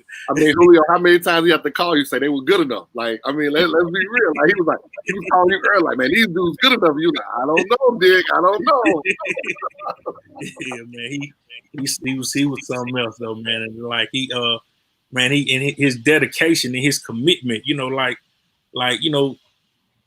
Over the last couple of months before he left us, you know, he was sick. Like Dixon was really sick, you know, in a wheelchair, but that man came to every practice. You know what I'm saying? Like tournaments on the sideline in a wheelchair. Like, you know, his dedication and his commitment to those kids was like unbelievable. Like he loved them to death. So, you know, you gotta respect that. Coach, I can't let you go without having you tell us about the great Wallace Prather.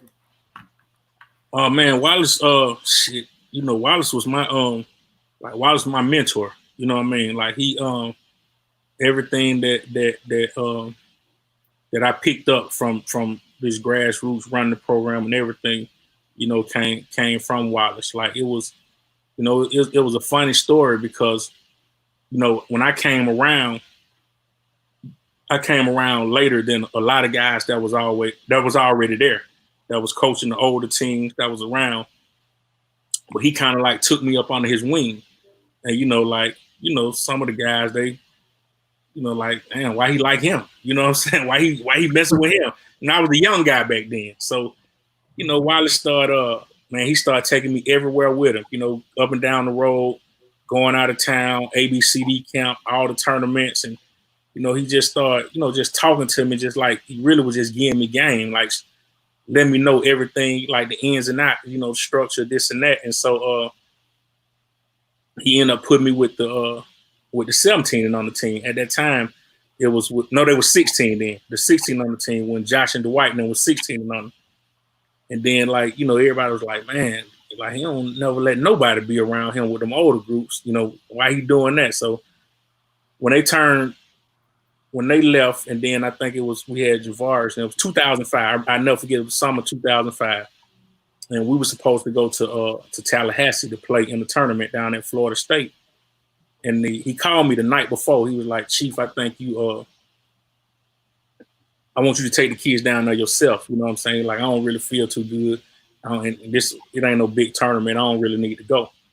And so I was like, all right, that's cool. You know what I mean? I got it. So I went and picked up some food money from him, gas money. We hit the road. We played that game that night, and my phone went to ring like 5 o'clock the next morning. You know what I'm saying? Like just blowing up. And then that's when they told me he had a heart attack. And you know what I'm saying? Like ultimately passed. And then it was when he passed, then, you know, everybody was kind of like scrambling. But what he had did was like all the people that was running Adidas at that time, you know, for the last maybe year or so, he was always taking me around them, introducing me to them, and you know what I'm saying? So they knew, you know what I mean, like that I had a knowledge of what was going on in the city. And so then it just went from there. But now Hollis was like, you know, he was amazing, man. You know, at the time he was like a father figure. Cause you know, when I first started, you know, coaching and you know, being around, you know, I was a little wilder then. I was young, so I was wild. Like you know, everybody was an enemy. I don't care who you were. You ain't have on Celtics, you an enemy. Like we beefing. You know what I'm saying? So, you know, like I've grown a lot since then. Yeah. some of the I think hearing CY talk about Wallace Payton, some of the other guys, the amount of respect that they pay him. Yeah. Yeah, it was like that all over the nation. You know what I'm saying? Like everywhere he went, you know, it was always like that. You know, like and his, you know, one of the biggest things that I, you know, as I got older, one of the biggest traits that I felt like he had that I had to learn how to kind of like adapt to was his ability to deal with different people. You know what I'm saying? Because like, you know, you got so many different people, different egos, like different personalities. Like he can deal with 10 different type of people, you know what I'm saying, and still be able to manage to have a, you know what I'm saying, like a genuine, you know what I mean, relationship with them. And to me, that was amazing, you know what I'm saying? Because, you know, like like when I'm younger, it's like, you looking like, man, why you mess with somebody like that? You know what I mean? Like, cause I ain't, you know, my mind ain't there yet. You know what I mean? I'm still like young minded and where I was coming from. So then I, you know, as time got older, like, you know, I had to start trying to, you know, do the same thing myself. Like, I can't deal with this person like I deal with that person. I can't deal with you like I deal with you. Like, you know what I mean? And I kind of like grew into that myself. No doubt. Hey, Coach, we definitely appreciate you having you come on. I appreciate y'all finally having me, man. Like I said, I really want to feel some way about that. Man, long overdue. Mondre, keep the point guard. Hey, Coach, and I promise you, we will not drop them shorts on the show. We'll let y'all come out. Are they coming out 4th of July? Y'all gonna have them on that weekend for? Man, you know what? They actually was supposed to came out last week, but I was so locked in to getting ready to play this weekend. You know, yeah. My man been texting me. He been blowing me up. I ain't responded. I hope he ain't watching this. I've been seeing every text. I have not answered, responded. You know, he also went to send me DMs on Instagram, Twitter. Hey, I was locked into them trying to get them games off this weekend. So now, since we passed that, you know, that don't know, my 16 under went 2-0. 17 under went 2-0. So I'm in a good space right now. The weight off your shoulders. Yeah, exactly. Talk that talk.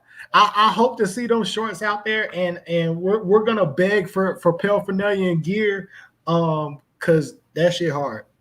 Right. No lie. No problem. But Hulio Smith, man, one of the top 100 most influential people in basketball, and we have them on during a sucker-free Sunday, dog. Where do we go from here, fellas? I have no idea. We might have to take a break for a couple of weeks, man. I don't know. I appreciate y'all having me. I don't know who you're gonna bring on next. I mean, Dez, Julio, like, bro, we got to get Winfrey. And we can wrap it up. We got to get him. Hey, you know, like I said, Winfrey, my man. So one of my main, like, you know, sometimes we be going after the same kids. And, you know, one of my main things I like to say is when I be like, they be like, yeah, you know, Atlanta spread this and that. And I always tell the parents, I was like, you know, both of his sons play for me, right? Yep. And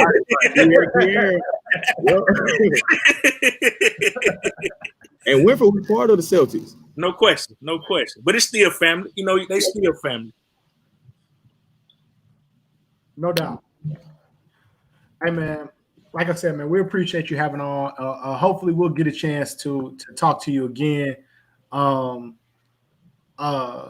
here shortly before the end of the summer. I don't know if we know when the end of the summer is. Labor Day weekend. I think Labor Day weekend going to officially be the you know, like the end. You know, hopefully this thing don't spike back up too strong, and you know, we able to kind of like get through these next couple of months. But I think like Labor Day weekend is the weekend everybody's shooting for. That's going to be after that, everybody's shutting it down. No doubt. Hopefully we'll be able to recap, man. Right. Great season for you guys. Appreciate you, Coach. All right, appreciate you. Y'all take it easy. Appreciate it, Julio. All right, Julio. Man, real life GOAT. facts. Y'all want to get in and show some kids real quick? I think Huff sent one, Dave sent one. I sent you two, right? I sent you two. You did. I got it. I'll go ahead. You got anybody today, Bryce? Nah, I've been on this low management with the kids, man. Low management. Nah, I'm chilling. I'm just a little like the research of finding somebody. I'm taking a break. I'm on my Kawhi. I'm on my Kawhi right now. You know what I'm saying? I'm blaming the trainers. So I'm chilling. Facts. I got you queued up though, Huff. All right. Let's see.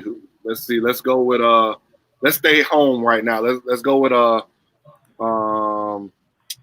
Brandon Foster first. Already headed up, bro. I'm getting all right at this. All right, so this is Brandon Foster, 2021 kid from Brunswick High School, 6'2" guard. First two plays gonna be going getting it. I seen him play against South Carolina earlier this year. Oh, that's in this highlight too. I remember this kid. Good shot, boy. Like I said, he's a 2021 kid, 6'2" guard, down in Brunswick, South Georgia, showing you love, as we always do on this show with our highlights. Facts.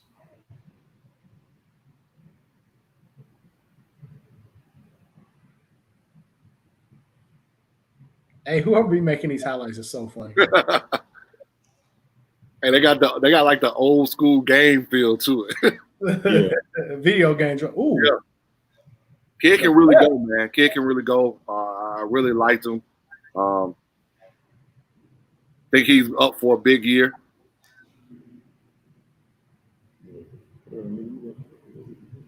He's getting to the rim in 1-2 dribbles. I think that's stuff that college coaches want to see. He's playing defense. He's running the floor. For sure. He got some good highlights, man. Ooh. Nice move. Good footwork. I want to see if he makes this one. It's on the highlights, so of course he made it. Obviously, some college coaches may say about him where he shoots the ball from. Yeah. Could be a hindrance, which will allow more athletic people, longer people to be able to get to it. That's probably something he's got to get in the gym to do.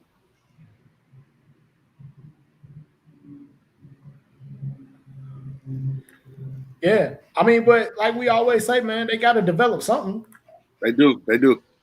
Kid has a 3.5 GPA too, so Ooh, that's good. That'll get you on college campus. Yeah. You ready for the next one? Yep. Hey, I'm laughing. Hey, Tori, yeah, them comic yeah. He said hit him with the pow. I know, right? Level up. The next one's gonna be a 2022 kid, Darius Boyd from Gainesville High School in Florida.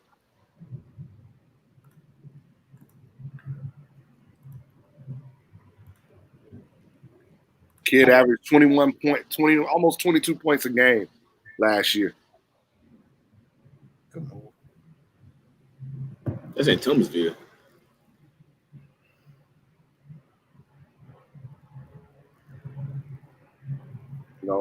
Another kid that has grades, 3.6 GPA. The kid had a really good season for Gainesville last year down in Florida. So definitely a kid, got to put your eye on right now, early, if you're a college coach. He had 2022? 2022, 6'3". 3.6 GPA. I love that.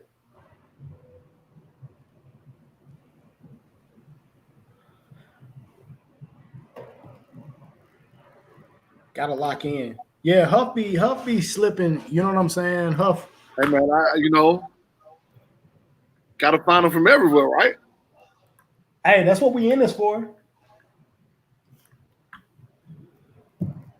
Dave sent in one kid. Let's see what. I don't know much about him, so we're gonna learn about this together. Hey man, this is something that I love too. While we talking about this and we showing kids highlights, this is our last kid for today. But look at this. This is what I want to see when I put that right there. Wait a minute, is this kid from overseas? Did Dave send you this? Dave sent me this. I don't know Come where. on, Dave. Hey man, Dave, come on. Hey, George, hey, you can find an No, overseas kid. this kid, if this is the same kid I played yesterday, he gave me almost 30. Somebody with Atlanta. Who you lost to? I think he goes to Walton. Yeah, it's the same kid. He was cooking up this pick and roll. Here we go. Yeah, Walton High School. Mm-hmm.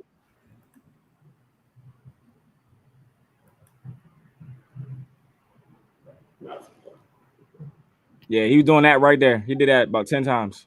So does he said 10 times? He's an overseas kid that plays at Walton? He was breaking us down on defense. We didn't have no help side defense, nothing. Hey, Bryce don't know where that kid come from. He just know he gave him 30. He gave us 20. Yeah. Hey, let me yaki. Hey, but guess what? He gave you 30 yesterday, Bryce? He gave it 27. But look, you can't blame him. He's Lil Zacco played with him at the Marietta Red back in the day. Nah, he nice. But look, I'm not using that as an excuse, but we only had three practices. Right. If you want to use it as an excuse, don't say it. I'm just saying, like, I'm just saying. With the Morehouse, you know what excuses are now. We no, don't. Can I finish what I'm saying? All I'm saying is they was with their high school coach for I don't know how many years, and they don't know how to play help side defense. So, and that high school coach ain't had them since February, March. But I get what you're saying. It doesn't matter. It doesn't matter how long. I get what you're saying, Bryce. Hey, high school coaches can't save you in that ANU jungle now. I see a couple of high school coaches trying to save players. How they trying to save them, Locke? I need more education on this. I just feel like if you're a kid or whatever didn't perform, don't go on Twitter trying to say this and that. You know, he didn't perform. Like Coach Washington had kids that didn't perform. He talked to them after the first game. The second game, they played better. You know, what kind of tweet? Like, never mind. I ain't gonna do that. No, go ahead. Huh? Hey, go ahead. Look, only thing, this just it was a ton of high school coaches. Huff, you was there. It was a ton of high school coaches in the game. That's the first thing. That's what I love because I always say it's level to this high school coaching, as I said off the show. And so I feel like that plays a part of you being on certain levels. You can support your kids. So I feel like if your kid didn't perform well, now just like if Garrison didn't do his thing, you was right there up to make sure, get him that talk. Let him know, like, look, man, this is what you need to do in this next upcoming game. Forget about that game. You know, maybe you didn't perform well, but oh well, you have another game. You know, so I just feel like as a high school coach or program, just talk to your players outside. You don't have to put it on. You don't have to defend him on social media. Defend your players on social media. Especially Hey, my man Money Mayweather said that your money be looking funny in the light. My man Rick Rose. Hey, because man, the money looking funny. That's some heat, man. And yesterday he's like, it's levels to it. It's level like that was if you ain't used to that type of environment, hot ass gym, you know, you got people sitting everywhere. And if you're not used to that type of environment and you know how to perform in that type of environment, you're gonna get eaten up.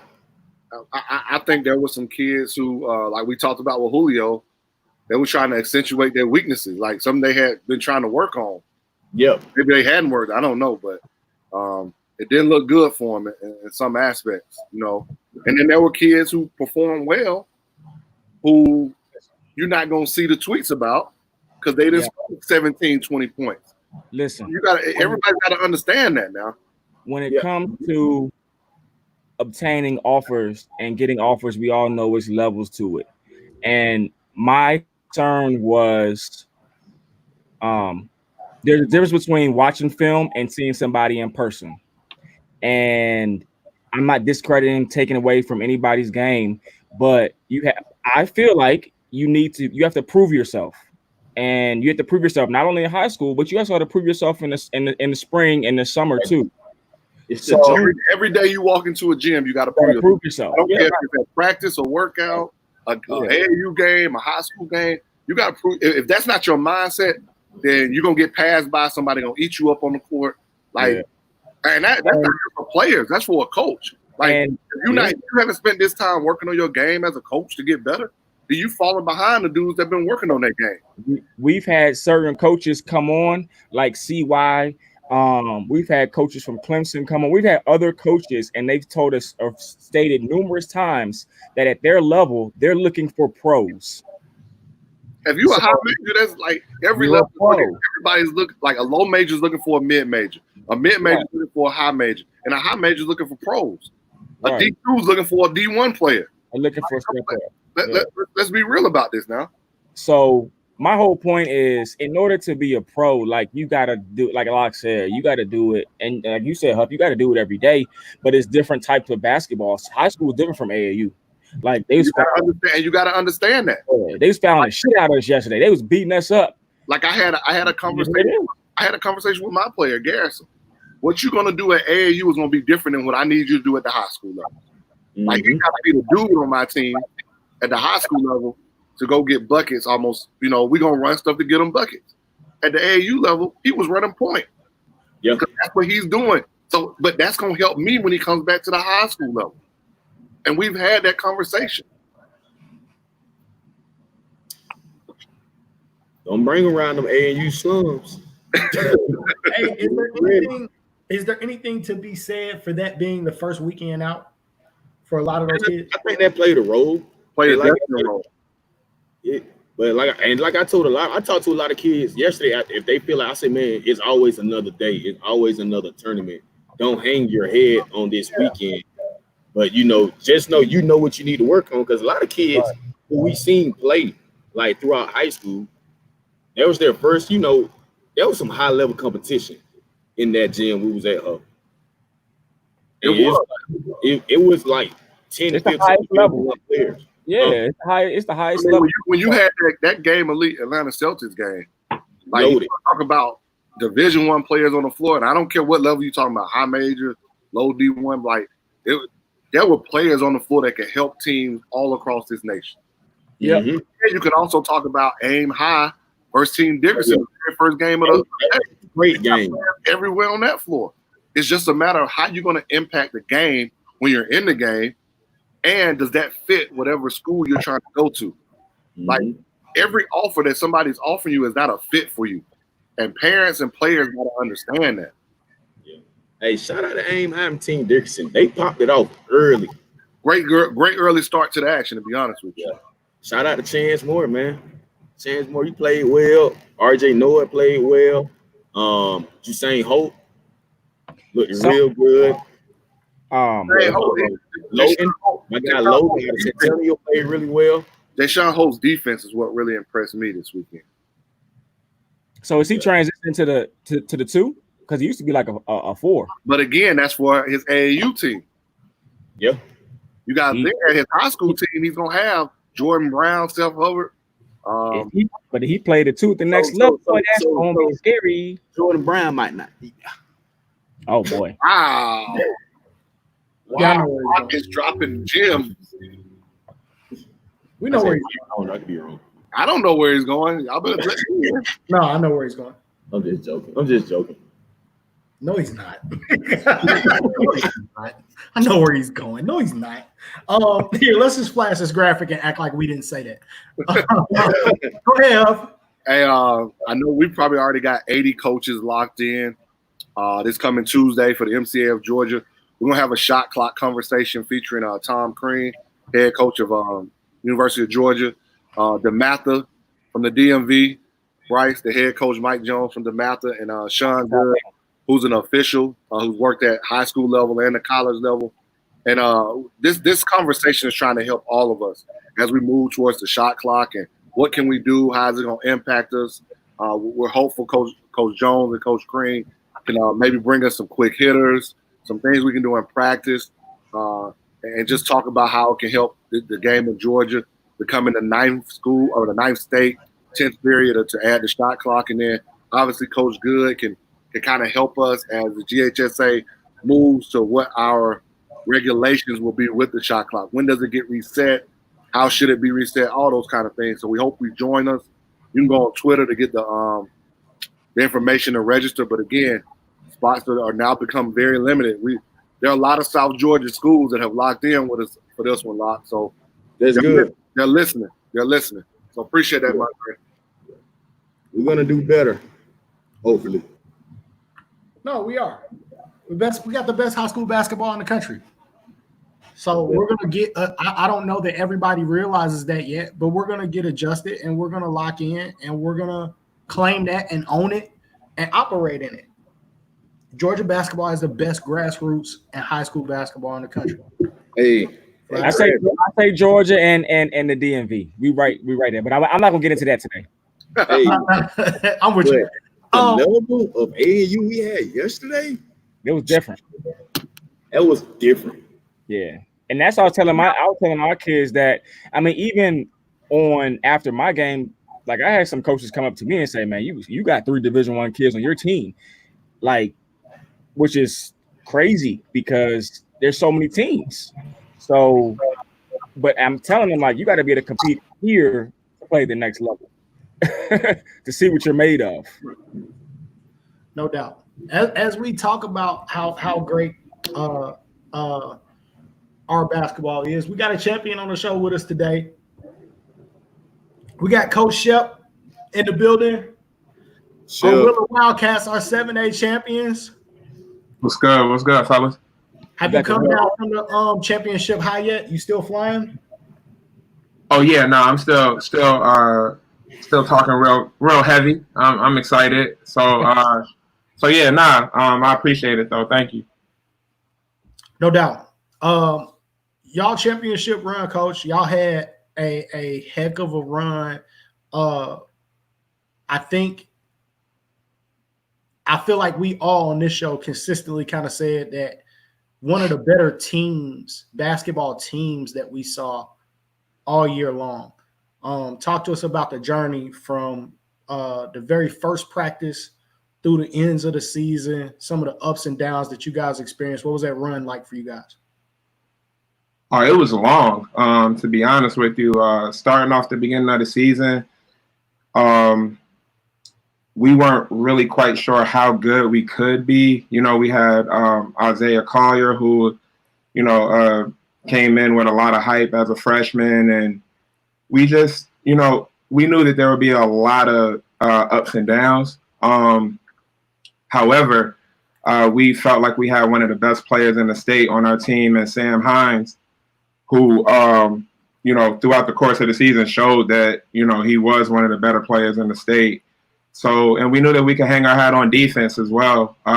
Coach Larry Thompson is crazy about defense. And he made sure that we played it. So, it was one of those things that as we kind of got, I guess right after we came back from Florida and, we knew that we wouldn't have Isaiah anymore. He got hurt in the East Coweta game, actually on that play right there. Wow, that's the play that Isaiah got hurt on. Yeah, that's the play that he got hurt on. And then, kudos to Nash Kelly, man. Like, he really stepped up, sacrificed a lot of his offense to run the team, became more of a distributor and just hung his hat on guarding the ball and making it tough on the opposing team's point guard. And, everybody else just really locked in on what we were doing. We also knew that we had one of the better front courts in the state with Sam and Turtle, Jaheim Hudson, for those of y'all that don't know. But, yeah, I mean, like we knew what we had. And so after we won region, Coach Thompson and I kind of looked at the bracket and we liked our chances. And then Coach Q actually came in and kind of echoed those exact same sentiments. And so once we kind of had a meeting of the minds, and I mean, our coaching staff was just really good. We had Coach Chris Cam from Albany State, and like it was just a really good situation. And we just were able to bring it together at the right time. But we internally, though, we felt like we had as great a chance as anybody to win state. I also would like to thank the 84% of the people that said that we had no chance in hell of winning. Like, that was great. You still got that tweet? You still have that tweet? Nah, it's been buried under all of my other rants that I've been going on. You know what I mean? But but for sure, that played a big part in it, though. Like, we knew that 84% of the people had not watched the Grayson game that we played earlier in the year. And if they did, they weren't watching the same thing that we were watching. So, like, we were super comfortable playing that game in the finals. But kudos to that team, man. Like, that was a tough squad, and I mean, we were grateful to get the win. How early? No, my bad. Go, Dre. So I asked this question because I just asked just to see do you think y'all still would have won been state champions if Isaiah was the starting point guard? Yeah, I mean, now granted I have the ability of hindsight, but defensively, Isaiah can guard the basketball, Nash can guard the basketball. And so it really starts for us with making sure that the perimeter is in check. And, again, on that play that Isaiah got hurt on, he's defending the rim. I mean, he went up and, I mean, he got the block. It's just unfortunate he landed on his shoulder. But he was starting to buy into playing defense. And so I feel like just the trajectory of the team, I felt like we would have still been there at the end. I mean, with Isaiah going down, that was a double-digit score going down, at that point in time. And so it kind of shifted the focus and the makeup of the team. But, I mean, we knew that we had a bunch of dogs, though. So we weren't I mean, it sucked, but and it was an unfortunate season-ending injury for him. But we knew that we had a good team. Hey, I think he's back, Shep. Yeah, I think so too. I think he might be back. Yeah. I mean, he's added.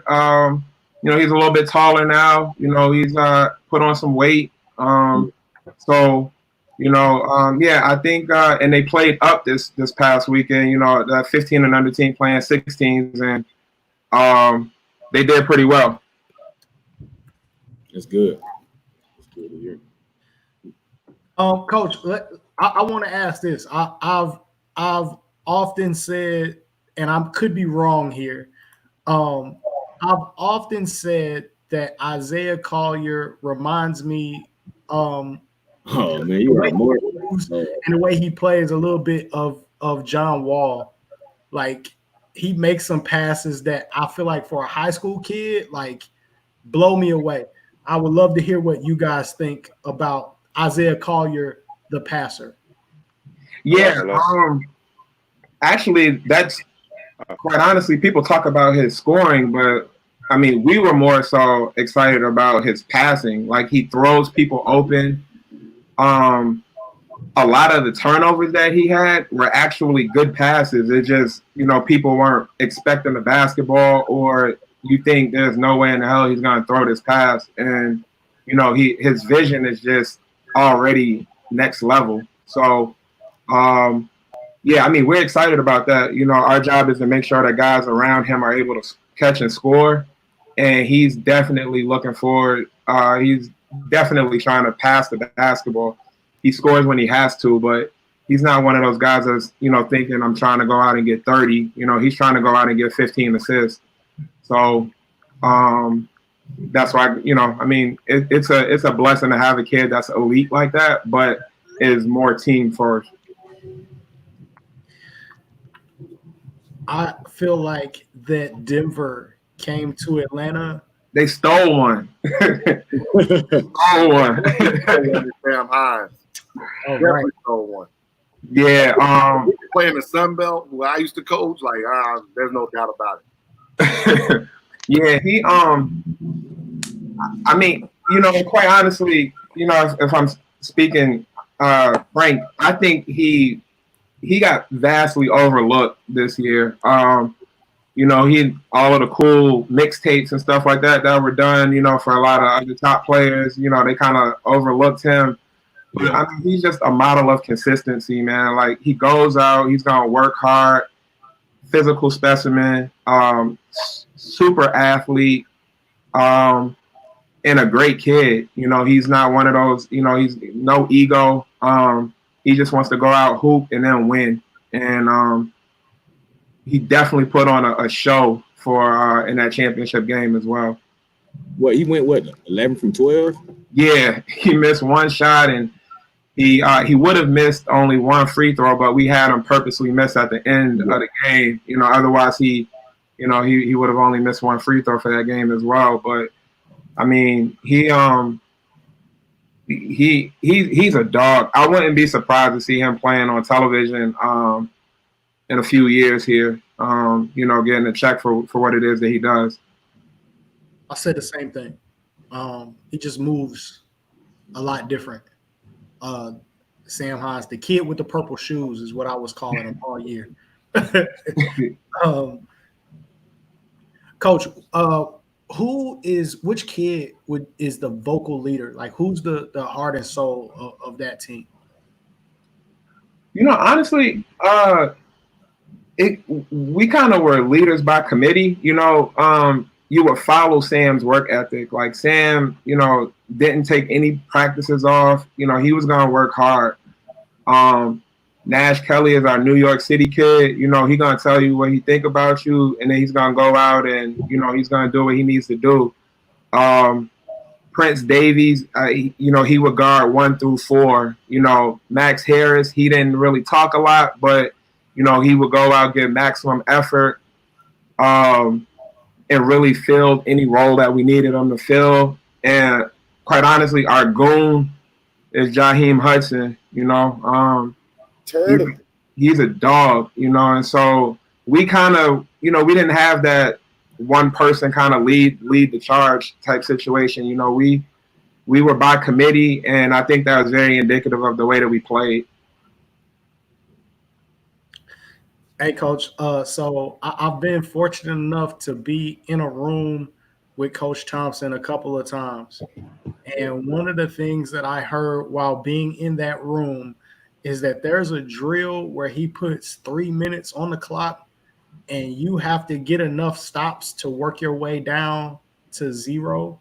I would love to know your input on what that drill is like. The kids don't like it that much, to be honest with you. You're gonna get a lot of they're not gonna it's a lot of unhappy faces in there, but it breeds toughness though, man. Like, you gotta be able to go out and compete, and especially with us not having a shot clock, like, you have to go out and guard the ball. You gotta go out, and college coaches want to know that you're gonna be able to play defense, and defense is what's going to transfer first, when you get to that next level. So Coach Thompson is that drill is crazy though, man. Like, to see it in person is like it's different, I can't even imagine. I actually, when he was speaking about it, I recorded it because I have dreams of implementing it, but I feel like all of my kids will quit. Yeah, like, they're all gonna quit. Yeah, it's tough, man. It because especially like, when you get under a minute, and then you don't get the stop, and then you add more time on there. Like, I mean, it sucks, dude. Like, but I think that was one of the things that, allowed us to get a chip. For sure. You mentioned that you guys were 100% confident that you guys were going to win a championship. Was it 100% confident at the beginning of the season, like we got everything we need, or was it 100% confidence at some point in the season? Like you referenced the previous Grayson game. Was it some point during the season where you was like, okay, no, we're really gonna do this. Like this is really gonna happen? Yeah, actually, man, we it had been a few years since we had beaten Pebblebrook. And so it was like kind of after the Pebblebrook game, like the morale kind of started to shift a little bit.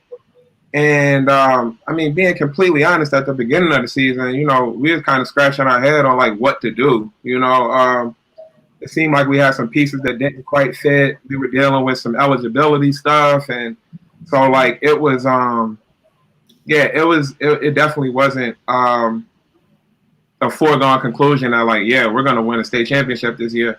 I felt like we had one of the top 8 teams in the state. I felt like we were definitely an Elite 8 team. And then after the Grayson game, I was like, oh, all right, well, maybe it's Final Four, and then for the pretty much at least half of the season or 2/3 of the season, Milton's name was tossed around a lot and things like that. And so, we were like, oh, well, if we can kind of sort of make our way into that discussion, I think we got a good shot. And like I said, once the brackets came out and we knew Shiloh would be a problem, we knew Berkmar had the athletes, and Phillips. I tip my hat to him. He knows what he's doing over there. And then the rematch with Milton, we knew that would be a good game. And then the rematch with Grayson. So, but once we got to the state playoffs, though, we really felt like we had as good a shot as anybody else. No doubt. I felt like I think actually me, Locke, and Bryce were all at that game from Milton. The Milton. Yeah, we all were. We're all. That's what we knew. We kind of like really got some shit. Well, I knew at that Dutchtown game when y'all beat my Dutchtown, y'all had me mad as hell that night. Well, we caught Dutchtown at a good time. I mean, I think quite honestly, I think Cam Bryant was still working himself into shape. I don't know if he was dealing with like a little injury or whatever, but I do know that wasn't the Cam Bryant that Cedar Shoals saw at the end of the season, So, but even that, I mean, that was a great early season test for us, to have two eventual state champions, playing to start off the season. That was a great test for us. And shout out Cam Bryant too, man. I like that kid, man. He's a dog. I felt like, Chef, that you guys should have had college coaches circling your gym for the way that you guys defend the basketball. But I saw some guys go out and commit late, or get offers late in the game, like a Prince Davies, like we mentioned, guys that really help you win. What was the feedback that you guys were getting? You definitely had guys that could play. And guys that could help schools win. What was the feedback from college coaches that you guys were getting throughout the season, or was that something you guys wanted to just wait and handle after the season? Well, I mean, we were getting inquiries throughout the and things like that throughout the season. But quite honestly, this is kind of where AAU and then school ball matter, and they kind of meet in the middle. Nash didn't really have a great AAU season, and then Prince kind of bounced around. The only one that really had a consistent AAU season was Sam. And so so Sam had that traction, and it was just Sam. Whenever you feel like committing is whenever you commit. But kudos to Sam too. He kind of did the cool teammate thing, and he waited to kind of allow more coaches to come in to practices and things like that. And that's just Sam being a stand-up kid. He wanted his guys to kind of get more eyes on him, and I don't know if he was doing it on purpose or what, but that was kind of cool that he did wait until what he felt like was the right time to commit. But that was really the feedback, though. They just, nobody on our team really put up numbers that were like, oh my God, we got to go get him today. We were very much so score by committee. Nobody on our team averaged more than 12 shots. So, it was, it was an interesting team dynamic that we had, but definitely what Coach Thompson and I were kind of finding weird was that, like, you got these guys that are really going out, busting their ass, and they seem to be a little slow on the reward side of it, which was a little upsetting, But, I mean, Prince got squared away. Nash is on his way to being squared away. And so, all's well that ends well. No doubt. I was a little surprised by that. I feel like, to me, it made me feel like maybe we're being a little hypocritical about what we say we want from kids. We tell kids it doesn't matter how many points you score, but maybe if a couple of those guys were a little more selfish, then the offers would have been there for them. I felt like that was a little bit hypocritical in the way we dealt with Willard, given all the success that you guys had. What are the expectations walking in for next year? Now that those guys have that championship target on their back, you're going to return some kids. You're going to lose some kids like Sam Hines and Prince and Max. What do you have a feeling for what you guys are coming into as far as how you want to set the tone for next season? Now, well, luckily for us, Max is back, so we'll be fine with that. And that we lose Nash. Is Max hurt right now? Huh? Is he hurt right now?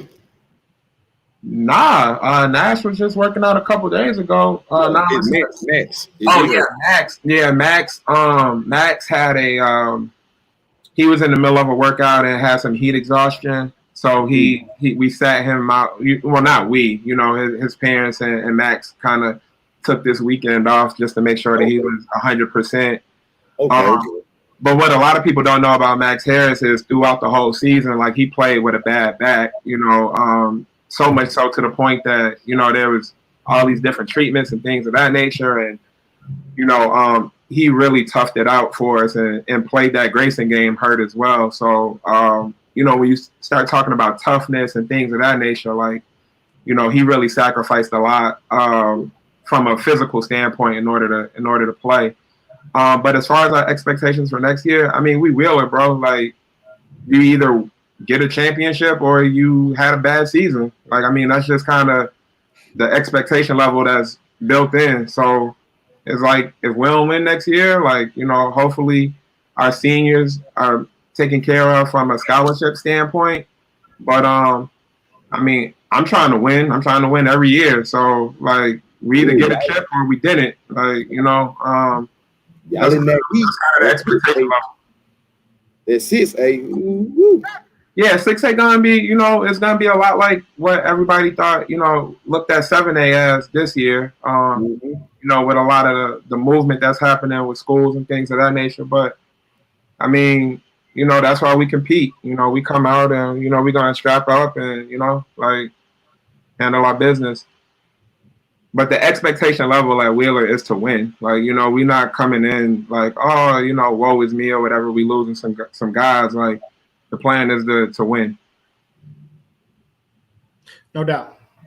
I'm definitely looking forward to that next year. I think seeing you guys, Kel, South Cobb, all there at 6A, man, is going to be. Our region is crazy next year with us three in it, And I mean, Coach Blair over at Kennesaw Mountain always has his guys ready. Like, I mean, it's not going to be it's definitely going to be movie worthy, particularly with us, Kel and South Cobb. I mean, all of us have D1 guys and high level guys, so that's gonna be a lot of fun. No off days. Nah. Off days. Yeah, I thought we were being done a favor, man, leaving a region that we were in this past year, and then we got the paper, and I was like, damn, they cutting us no breaks, man. Not at all. Hey, man, we have been talking back and forth about getting you on the show for a while and talking about Wheeler basketball. We want our 7A state champions to be represented. And we went back and forth, and we were trying to schedule, get the date and all that stuff. And then things blow up on Twitter, and here we are. So you definitely deserve to be here before that, and not necessarily here just because of that, but wanted to open up the floor for you to say your piece, because there are things said about your program. Yeah, I mean, as far as the guests that you guys had on the last episode, there was just a lot of misinformation, in my opinion. You know, he stated that I brought 2 kids over with me, and that's why the program that they left went bad. That's not true. That program actually lost 3 guys. You know, one of those kids ended up being a starting point guard at a different school. And those 2 other, the 2 players that he referenced, didn't come to Wheeler because of me. Like, they came because they were already leaving that school. Like, and they were found eligible by GHSA, who we all know has no problem at all ruling somebody ineligible. Like, that's just a fact. So it wasn't like I, went up there and kidnapped them and made them come, play or whatever. Like, I mean, parents and kids are looking to be in the best situation for themselves. You know what I'm saying? And so, like, my thing is, and this is no knock on anybody's program. I want to put that disclosure out there. But if you aren't, doing certain things to keep your best players, or keep any player for that matter, in your program, and then people start looking for ways to make sure that they're playing after high school, like, that's your fault. That's not my fault. It's not my fault because I work hard. It's not my fault because I go to camps and I just so happen to be really good at player development from a Vertimax standpoint. And I've done a really good job at making sure that the other school that I was at, Sprayberry High School, was, pretty decent while I was there. Players talk, parents talk. So I don't have to go out and recruit anybody. Like, the work is speaking for itself. It's like, and Wheeler, stays with that, already had that reputation of going out and recruiting kids. It's like, well, you don't have to recruit when the place is already built. You know what I mean? Like, a wise man once said, build it and they will come. Well, I mean, Wheeler got built. And, like, as long as we continue to do the things that we need to do to stay relevant, stay ahead of the curve, your above average and your elite players are going to want to play in a place where they're going to be challenged, and where they're going to be developed, and where there's a platform for them to do whatever it is that they need to do. And Wheeler isn't the only school that's in that boat. There's a few other schools that have a coaching staff that is really working hard, and it's evident by those school successes. It's evident by the players that go on and do well in college, and then even beyond. So what I would say to that is we've all been in relationships at some point in time in our lives. And if you want to keep the person that you're in a relationship with, you either do right by them or risk losing them. And, like, so I would say stop complaining, bro. Like, I mean, like, just do your job, and I'm going to continue to do my job. I've never gone out and badmouth any program. I've never gone, and neither has Coach Thompson for that matter. The program is run above board, and that's just what it is. Like, and as far as him saying that I was impacting the guy's livelihood, from what I understand, high school head coaches are teachers.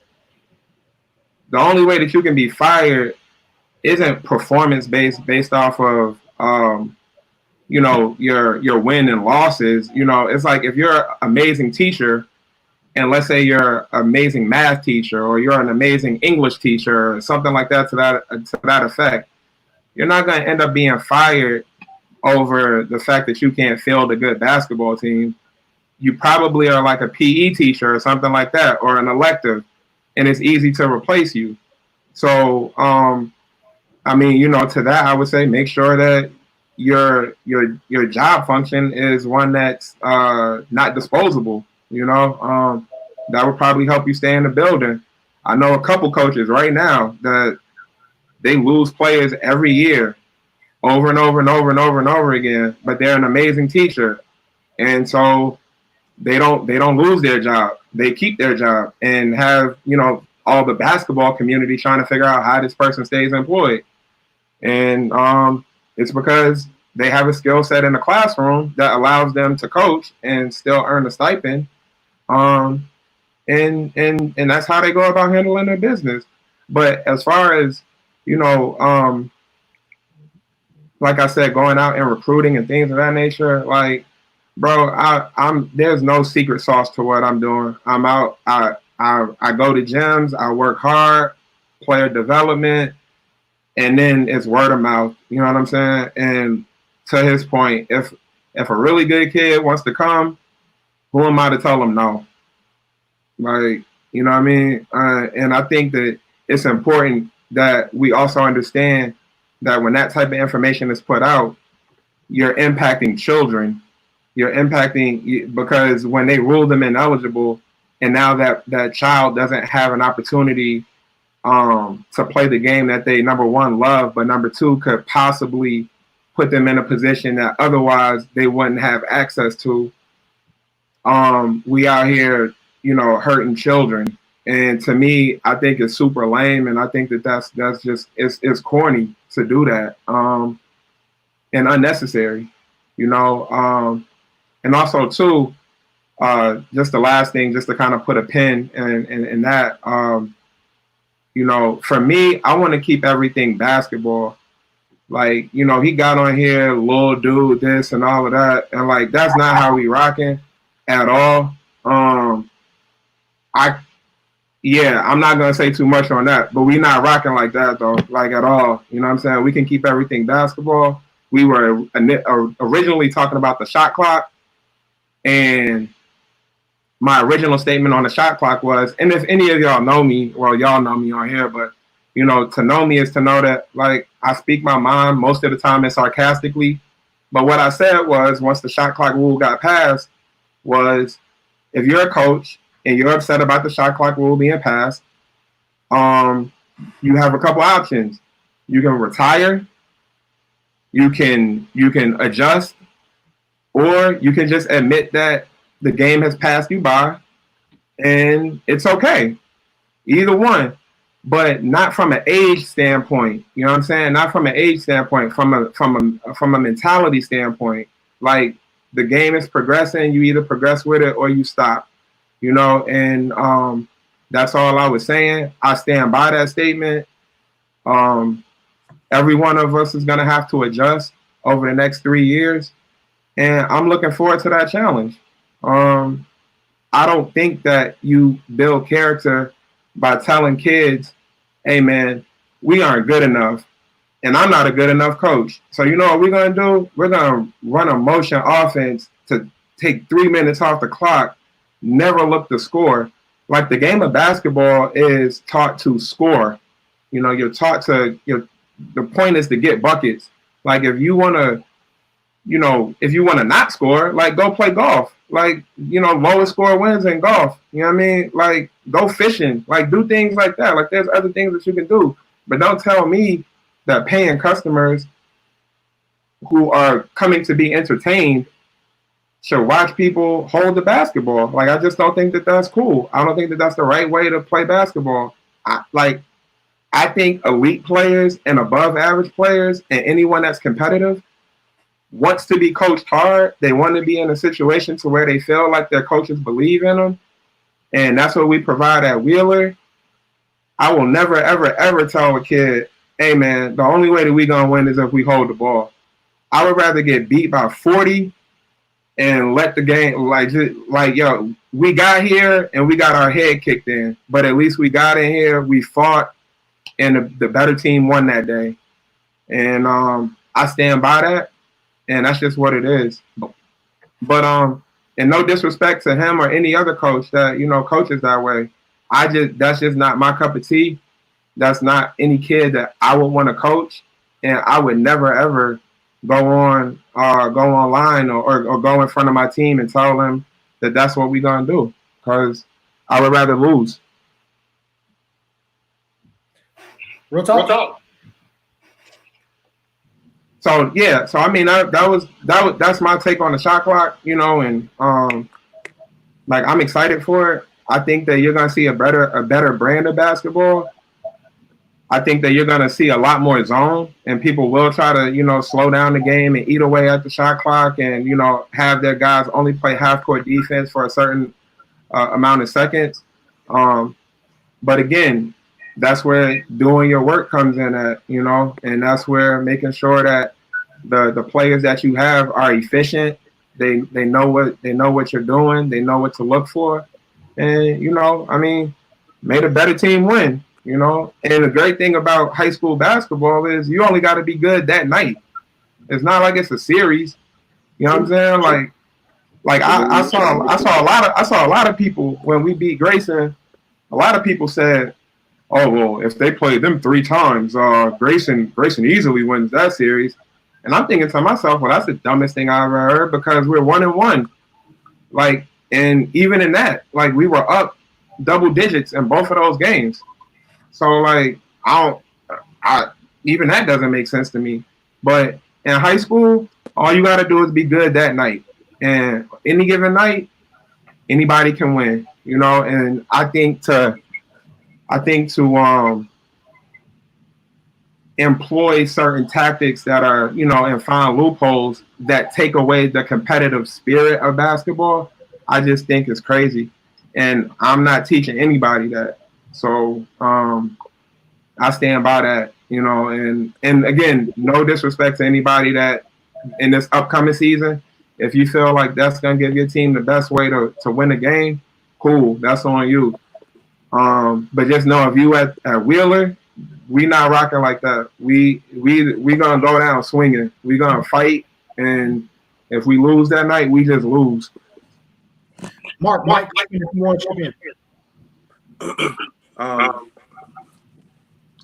going to jump in on it. What do you want me to answer? What question do you have?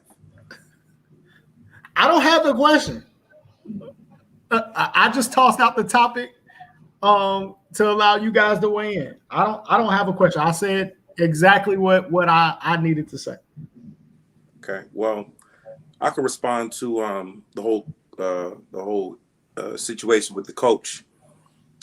Simply put, in today's climate, what we have going on in America is we have an opportunity for Black achievement to be praised and not brushed aside and not put in a box and put away. You know, you have NBA players, you know, fighting and saying, well, you know, we need to not play because we don't want to take the attention off what's going on in America, because we've always done that. You know, every time there's been a riot in the United States, it's because of police brutality and violence towards African-American men. There's never been a riot in this country in any other way. That's the only way it starts. So for me, when I saw the tweet that Coach Wade put up, and he didn't reply to a tweet, he retweeted a tweet, and in the picture, it's Coach Sharman, Coach Thompson, you know, Coach Huff, Coach Langston Hughes, and Jesse McMillan at Norcross. And, you know, those guys represent 18 state championships, you know, and I feel like his comment about, I took his comments as to say, you know, the GHSA, it's like you're handing these guys, you know, letting them run things, and where's the leadership and so forth. And when I look at the amount of those gentlemen there, and I think about how many kids, young Black men, they've helped put into college, all I can do is applaud them, you know. So my thing is, if he felt a certain way, he could have replied specifically to those gentlemen and let them know how he felt, you know. I challenged his record as a head coach, and I was spot on. Not really. His 2 years as a head coach in Georgia basketball at Tift County, He lost in the first round to Campbell. Okay. Which is a team that finished almost last in their region at home. And then the following year, where did he go? And lost by 39 points. He went still win. I get it, but you're only a winner if you get one of these. All right. You know what I'm saying? That's your win. That's your leadership. Hold on. Let me say something. I said I wasn't going to discuss this with you until you met me in the gym anyway. When you attack coaches that have 18 state championship rings, to their credit, you don't belong in that room yet. You're not allowed to. I don't feel like you have a platform or a voice to say he's not this or they should make a decision on that. Yeah, they do have a right to make decisions and to sway, the conversation or the goalpost or whatever, because they understand they've won 18 state championships. They've put hundreds of kids in college over the years at every level. And I feel like as a white man, you're taking your white privilege and you're speaking on it. And I didn't like it. And that's my opinion. And my opinion is that, what people don't understand about white privilege is not about you being a racist. It's about black men have had power taken away from us for centuries, for hundreds of years, And when we have our platform and our situation and we're doing something right, we're doing something to help our kids, because you know what? The state of Georgia, we have a record of kids transferring just as much as any other state because they're going to school unprepared. And being unprepared could be, hey, when I'm used to playing the shot clock, I'm not used to practicing a certain way.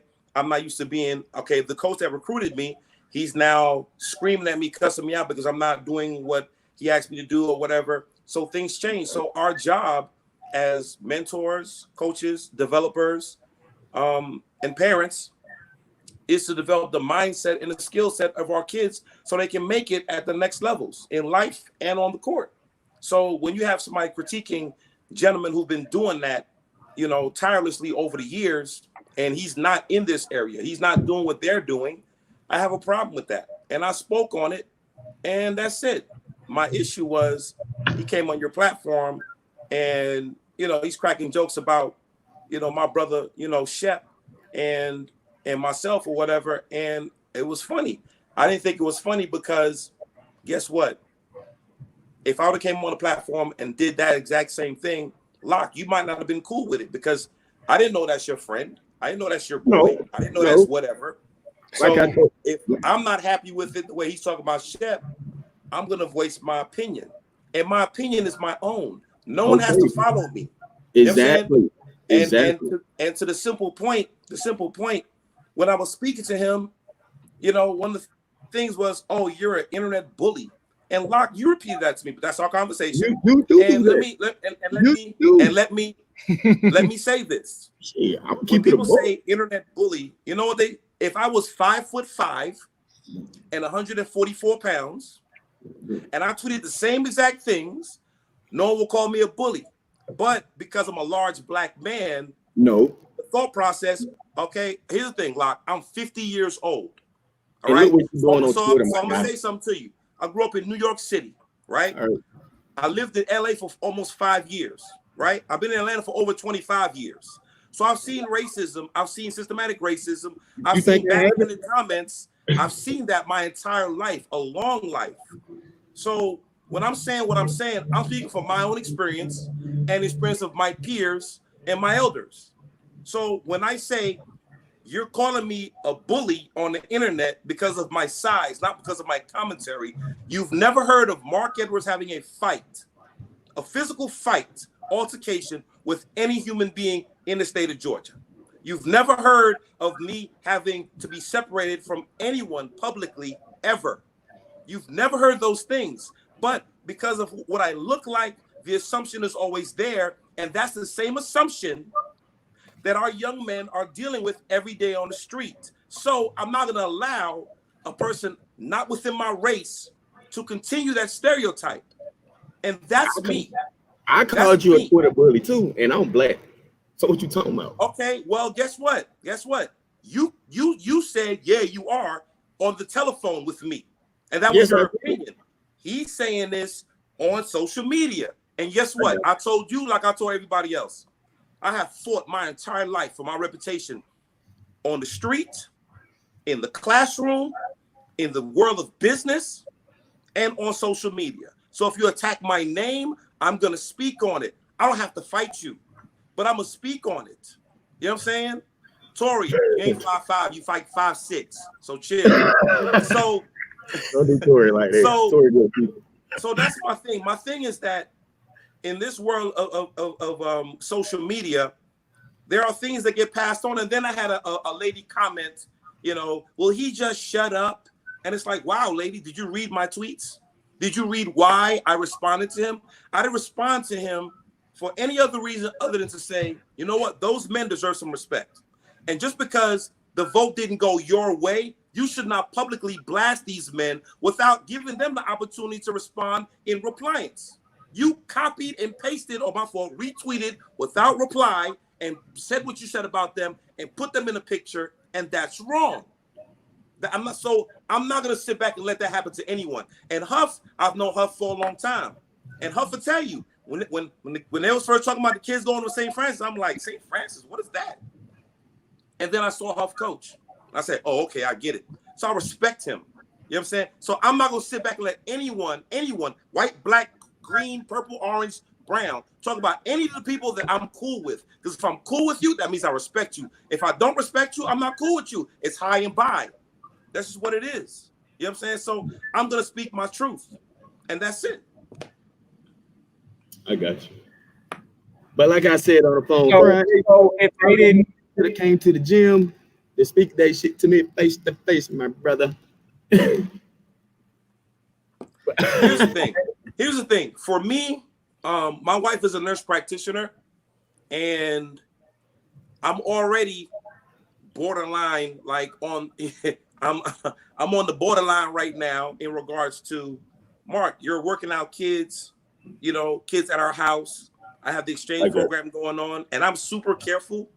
But for me, it'll be really negligent if I go to that open crowd situation and possibly bring COVID and pass it on to my wife, who's a nurse practitioner, who does home visits and does infusions, people with renal failure and all kind of stuff. So for me, I made a decision to say, you know what, I'm gonna watch it online because I'm already skirting the line as is. So I made that decision not to go.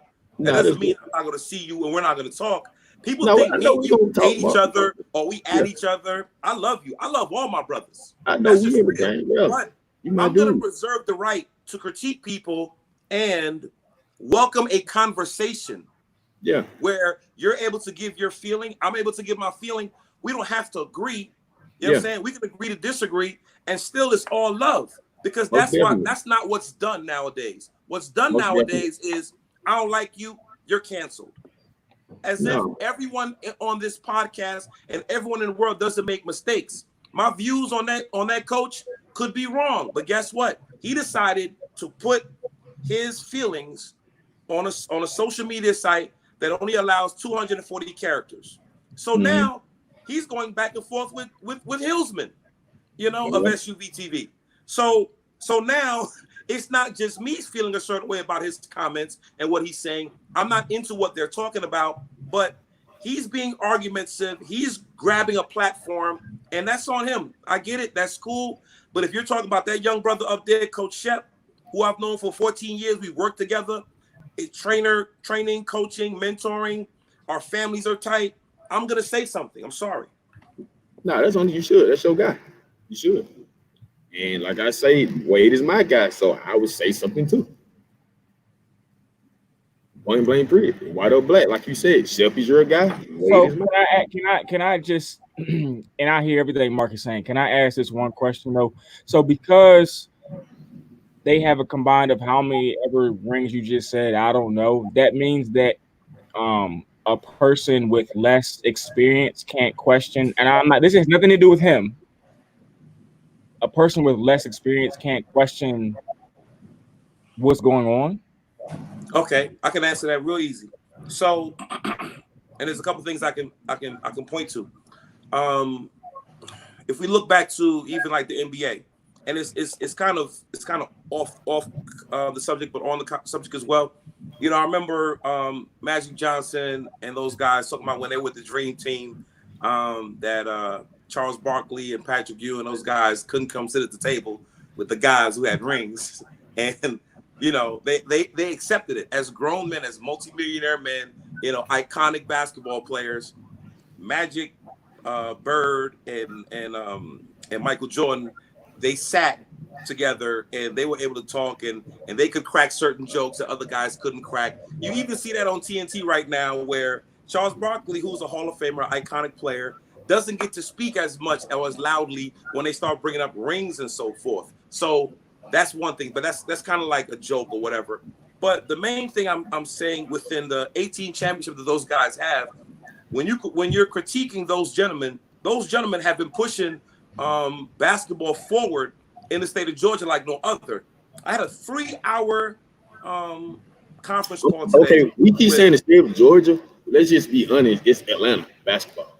So I'm okay. just It's Atlanta. Okay, Atlanta basketball. All right, but it's the state of Georgia, and the nation doesn't look around and say, "Well, that's Atlanta. That's not Atlanta." So you have to say the state of Georgia in this regard. No, I get it, but I'm saying while we're in the state, let's just keep it real. Okay, but then also let's keep it real too. The same gentleman is speaking about transfers, people transferring and so forth. Well, transfers weren't an issue when Westover won how many in a row? I'm not speaking on the transferring part. When Randolph Clay going off topic. I'm not speaking on that. Let me talk. Nobody's saying anything when Randolph Clay was winning their championships back to back to back. Okay, so that shouldn't be discussed. The issue in him talking about those gentlemen is those gentlemen have been pushing basketball forward on a national level. On the conference call today, I had 3 people from 3 different regions talk about how dominant the state of Georgia has become. Watching that stream yesterday, these are college coaches, and these are influencers. They're talking about the rest of the country has to step back and pay attention to the talent level that's in the state of Georgia right now. 2021 is memorable. We had to even liken this Celtic team to that Josh Smith, Dwight Howard Celtic team, and look at those 2 towers of power, because we had someone who's a big influencer in the country say, man, Matt Cleveland could be the best player in the country right now, because he's seen everyone in the country, and he's like, I haven't seen him participate and play against those other guys, but he might be the best player in the country. That guy's under Sharman White. You know what I'm saying? I mean, Georgia basketball has something to say. Georgia basketball is continuing to grow with the input of people from all over. You don't have to be from Georgia to be a Georgia guy, because I talk Georgia basketball 24/7, and I'm a New York City guy. Brooklyn, New York to the heart. You know what I'm saying? But New York City didn't show me the love that Georgia showed me. I've been here 25, 26 years, and I've gotten so much love. I've made millions of dollars. I've done great things in the state. I've given back. People don't know about how much I've given back. They don't know how many kids I've sponsored. They don't know how many kids I've mentored over the years. That's not big. That's not a big deal. That's not newsworthy. But I know how many kids those guys have mentored. So when you put them down in your tweet and don't allow them to respond to you, because Coach Thompson didn't even see the tweet until yesterday. Yesterday is when he saw the tweet for the first time. And this is a topic that's been going on for a while. Everybody made assumptions on, well, why is Mark attacking him? I'm attacking him because you're attacking our people. And Jess McMillan, who's not black, is one of the greatest people I know. He's a great guy. So for him to attack him, whatever the conversation is, it's like, yo, maybe you should talk to them offline. Maybe you shouldn't critique them openly and not give them a chance to respond to you, because you did it in silence. So that's my issue, Bryce. And you're right. It don't matter if you have rings or not. Anybody can be questioned. I'm only saying the way he did it, and I'm going to say it again.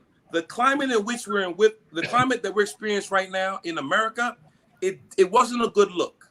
That's my opinion. It wasn't a good look for a white man to openly coach these young black men and the white guy who are giving of themselves above and beyond, you know what I'm saying, to help our kids make it to the next level. Because you know what? I can talk to you, and people who know me have seen me attack the coach at Hillgrove. because one of his stances is, I don't care if your son play college ball or not. That's not my job. I'm not here to help him go to college. So, and I had an entire school say, we support the coach. We support the coach. Teachers saying, we support the coach. You're supporting a coach that's saying he doesn't care. He's not trying to help those kids get a scholarship. Then why is he the basketball coach? I have reasons as to why, but I'm not going to bring that on here. So if I have guys in that picture who have sacrificed and gone above and beyond, you're not going to critique them. The same way I don't see nobody critiqued him when he didn't win a state championship, when he made it to the Final Four and lost by 39. Nobody tweeted about that. No one said a word. No one up north. No one said, yo, Tift County sucks. That was terrible. That was the worst display of basketball I've ever seen in the Final Four game. Nobody called him out on that. So with this situation, you made it personal with those guys. That's all I'm saying. That I'm gonna say this one thing, that Hillgrove thing is 100% true. I know parents in that program who the coach has said that to directly. I've hinted around it on the show, but that happened. I know parents who, when they tried to transfer away from Hillgrove, there's private investigators hired to follow them to find out if they moved. That type of stuff really happened. He did that to one of our kids. And it's Coach Shep. I want to say that it's gross. I do want to say that it's gross, that if you can openly tell a parent that it's not my job to make sure that you get into college, and they transfer to get away from you because they want a high school coach's help to get into college, I think it's disgusting to stop that. But that was the allegation. As far as the private investigator, I do know a parent that was said to personally, so I know that happened. And that's tough. That should never happen. Locke, this Atlanta basketball thing, I'm not rolling, bro. Like, it's Georgia basketball. You don't have to roll. I'm put it like this. Right. You just said you never been outside of Metro L. Washington. I'm a transplant. Listen. Shep, how many did you go see Tyler play? That's your nephew. Mark, have y'all went to go see Athens? Go to Athens, go see Tyler play. No. All right. I've seen him play. I've been to his high school games. Only thing I'm saying, guys out in the 285, don't go outside the 285 to watch other basketball. Hey, Locke, that's like I've seen the best players outside of 285 participate. I've seen them play in tournaments. I've trained them. Tyler and his crew have all been in the Monster Lab. Only thing, like I said, what scouts go outside of 285 to watch? What videos you guys to watch? You go outside. Outside of me. I'm one person. You know that. I'm not driving to Albany on a Tuesday night, brother. I'm not saying that, but if we get some Madonna All-American in South Georgia, if it's a Madonna All-American in South Georgia, nobody comes down there to see him. Nobody. Locke, I'm not driving 3 hours to go see nobody, bro. I'm not going 3 hours to go see a high school game, bro. I'm not. Or to a McDonald's All-American game. Who drove to Brunswick to see Kwame Brown? I'm pretty sure people did. I would not. Not 3 hours, bro. That's an overnight trip. Geography is a thing, bro. People don't go to Macon. Like, wow. People don't go below the airport. They just keep it a buck. Y'all acting like, see, this is my thing. This is my thing. This because I've been up here. I've been in the mix. I'm only saying that I'm not saying that. No, let me talk, Mondre. Go ahead, bro. If you're not in this Atlanta-based basketball group and you disagree, because I disagree with y'all just on purpose, just to see how y'all gonna react. Y'all feel like this. Y'all do. I ain't never been to a game. I'm not saying y'all to, but in general, if it doesn't go y'all way, y'all feel like y'all way is the right way and the best way. If someone just disagrees, it's a problem. That's why I argue with Mark every time in the gym. Mark can be dead on, but I'm just gonna argue with him. I don't mind. You my brother. You're allowed to do that. I love you. It's all good. And like what I'm saying, when there's no South Georgia versus Atlanta thing, what I'm saying is, for me, if a South Georgia coach send me their kids highlights, come on, like, you know what I'm gonna do. I'm not talking about. I'm putting it on, bro. Like, Andre, I'm not saying in general, but just look at nobody. Look at Kowalski. Kowalski still doesn't get any love. He's a top 50 kid in the nation. So what I'm saying is like though. Say what you want to say, Chef. I'm saying we gotta be the bridge that gets past all of this meaningless shit, bro. Like, like that's gotta stop. No, it is, and it's not an Atlanta versus South Georgia guy because I never made it about that. Facts. Because I'm a South Georgia guy, still rock with guys in Atlanta all the time. But I'm just speaking on stuff I've seen for years. Yeah, hey, Locke, like, so again, I mean this like super respectfully. I think a lot of this is what you're talking about is based upon the work that Kawasi's high school or the people that are around him are doing. Like, I feel like, because like I was always on the outside looking in personally, right? Like I was at a school, I was coaching at a school that nobody cared about, which was Sprayberry High School. Like nobody cared. It didn't matter. That's actually how me and Mondre got cool. And actually I had to semi-beg Bryce, you know what I mean, for help. You feel me? And Bryce was like, all right, cool. Like he just got tired of me annoying him. But like, yo, my thing is like, yo, like if I got a kid, nah, I mean it's all good. I mean it's all jokes. But for real, like if you got a kid like Kawasi, who I think is one of the top 10 kids in the state, no debate. But if other people don't know that, who are the adults around him pushing that narrative? Like who's helping him? Like it can't just be, oh well, he lived in Macon or he lived below the airport, so don't nobody care. Like that's why I rock with homie from Infinite Skills. Like yo, every time I look online, homie is pushing those kids, and those are kids that otherwise people wouldn't know about. So I think for me, if there's a greater conversation that says it can't always be a South Georgia or metro area thing. It's more so like, are you doing your job? Mm-hmm. And if you're the adult and you have a kid who you feel like is that deal, and the smoke is in Stone Mountain, we going to Stone Mountain then. And then now, when you hand out that work in Stone Mountain and you go back to Macon, we talking about you. Like, let me tell you how I heard about Derek Harris, right? Derek Harris Jr. I'm like, who's this kid handing out 20 and 30 balls, like, consistently? And then he comes up here, goes to a camp, he does the same thing. And it's like, oh, this kid is legit. So I've been on the phone, and people don't, I mean, you know, maybe I'm giving too much information, but I've been on the phone advocating for this kid. I'm like, yo, school A, if you're recruiting a kid in the metro area, that's cool, but let me tell you about this other kid, though. Like, this kid right here, like, that kid can go. And I think more of that needs to happen. You know what I'm saying?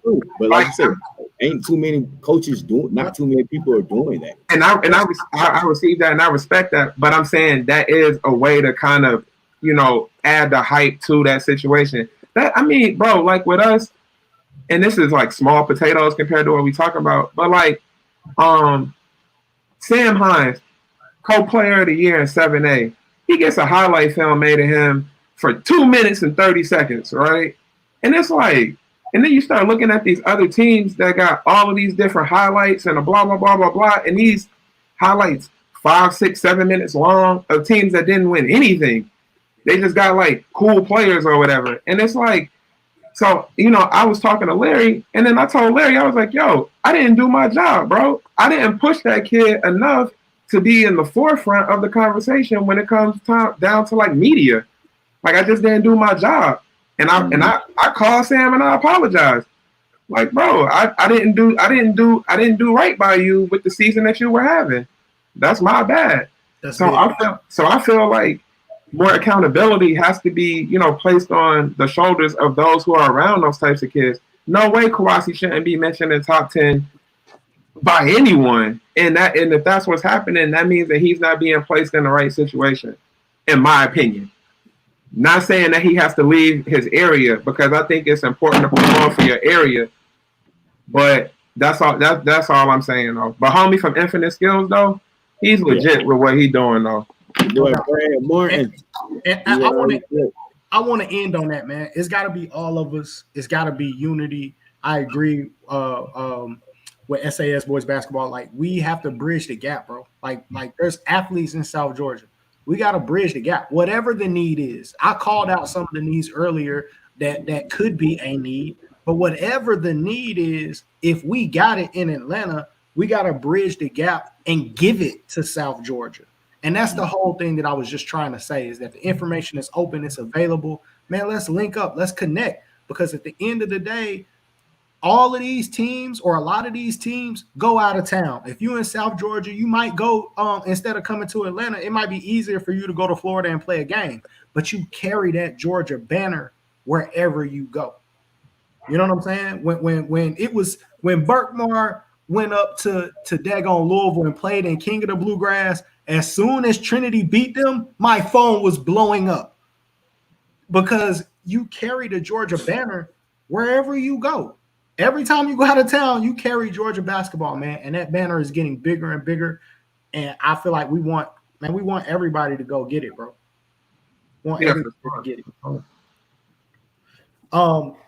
Man, I gotta go, man. I got a date. Great show, fellas, man. I'm going to eat, bro. I'm starving. I'm going to eat. I ain't ate all day. That's our show, man. We love y'all. Appreciate y'all hanging in with us, man. We are back Thursday night. Y'all know what time it is. Y'all know what we do. It's the Love of the Game podcast, and we out.